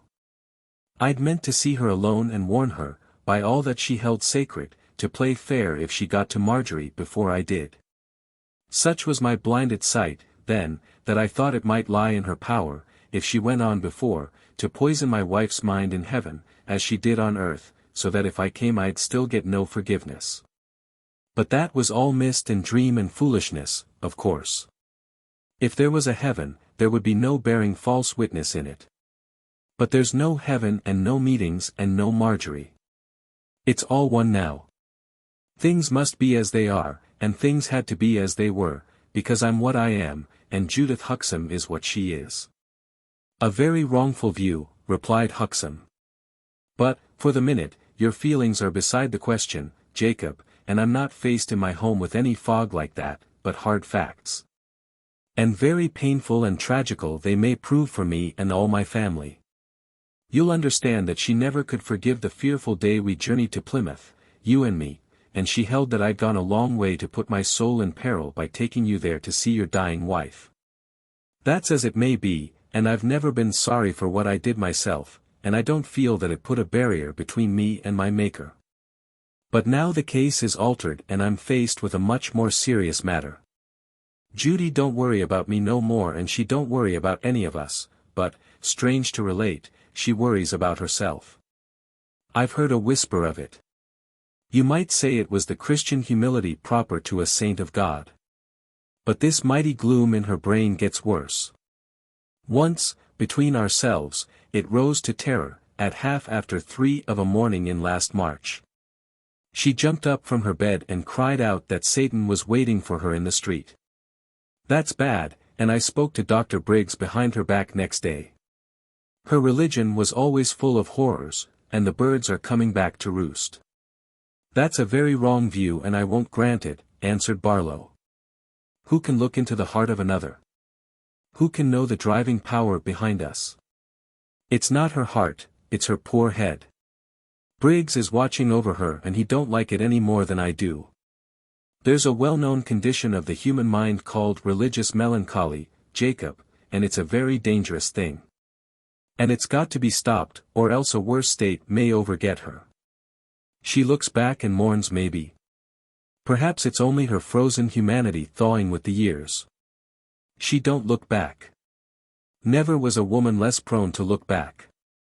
She looks forward and, owing to this delusion of the mind, she don't like what she sees and it makes her terrible glum.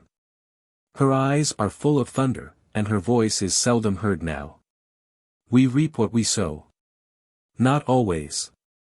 She's walked hand in hand with her God ever since she came to years of understanding, and it's a hard saying that such a woman deserved to lose her hope and suffer from a disordered mind. It's not a disordered mind that loses hope, Barlow, only a clear one. Hope's not everything. Hope is everything, and if the mind weakens, then the life of the soul stops and there's nothing left but an idiot body to watch until its end. I've got to face the chance of Judy's immortal part dying, though her clay may go on walking the earth for another 20 years, so you'll understand I'm in pretty deep trouble. It may not happen. It may not. But I'm warned. Jacob expressed no great regret, for the things that now entered his mind he could not, or would not, utter. Mr. Huxham pursued his own grey thought. Sometimes it happens that these people who are overthrown by religion, by the dark will of their Creator, have got to be put away from their friends altogether, because too much religion, like too much learning, topples over the brain. Perhaps it's only conscience pricking her. In a lesser one it might be that, but to hear such a woman as her wondering in the small hours whether, after all, she is redeemed, that's not conscience, it's a breakdown of the machinery. Could I lose my own soul by saving Marjorie's, she asked me once, and such a question of course means a screw loose. Bulstone did not answer and Barlow presently feared that he might have said too much. He sighed deeply. Keep this from every human ear, he begged. I may be wrong. There may be a high religious meaning in all this that will come to light. We must trust where only we can trust. You'll find where that is, if you live long enough and suffer long enough, was all the other answered. A cheerful spirit marked the little celebration at Oley and, for the first time, Jacob held his granddaughter in his arms. He had brought a gift, a trinket of silver with a moonstone set in it, that he had purchased before their marriage for Marjorie. Anna and her father walked home together afterwards up the long slope from Oley to the moor. He was calm and gracious and they spoke of the girl's coming visit to her great-uncle. I wish you'd change your mind even now and come along with me, she said.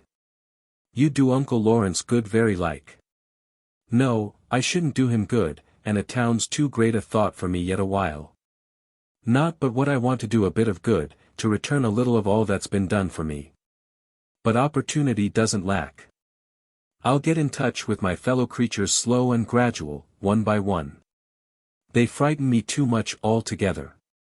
They always did, but I'll come back to them, like a ghost, presently.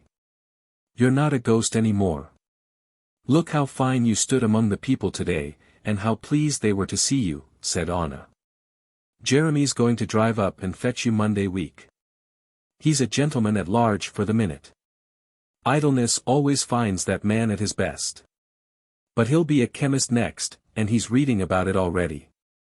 He says that the goal's in sight, and he feels that, as a dispensing chemist, he will come out like the sun from behind a cloud. A very ornamental man, but would have done better as a tree, Anna. There's many a human would have given more pleasure and less trouble as a tree in a wood. Anna laughed. He'd have been a very good-looking tree, one of the silver birches perhaps. Marjorie Elvin is now of the household of faith, said Jacob suddenly. And weren't she good when Parson took her, father?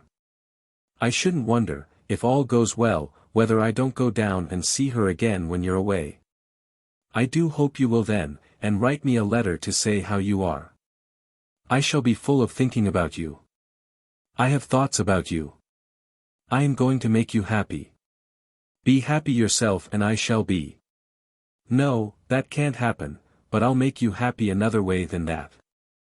I can look ahead as I never did before. It will come in good time. Patience is greater than happiness. I'll go back into the world some day. But my soul must be quiet, quite quiet for a little longer yet, Anna, please. Jeremy came at the appointed time to drive his niece into Brent. She was going to spend one night with her Aunt Jane at the villa and proceed next morning to Plymouth. To the last moment she was busy with arrangements for Jacob's comfort. They had a milch cow at Huntingdon, and Bulstone milked it himself. A red dog had also settled down with him. Jeremy was anxious about his mother, but turned to another subject as he and his niece journeyed down the hills together. Anna had waved her last farewell to her father and he had waved back. Then Jeremy touched a personal matter. I want for you to sound Uncle Lawrence about his money, he said. You're a clever and understanding girl and can be trusted.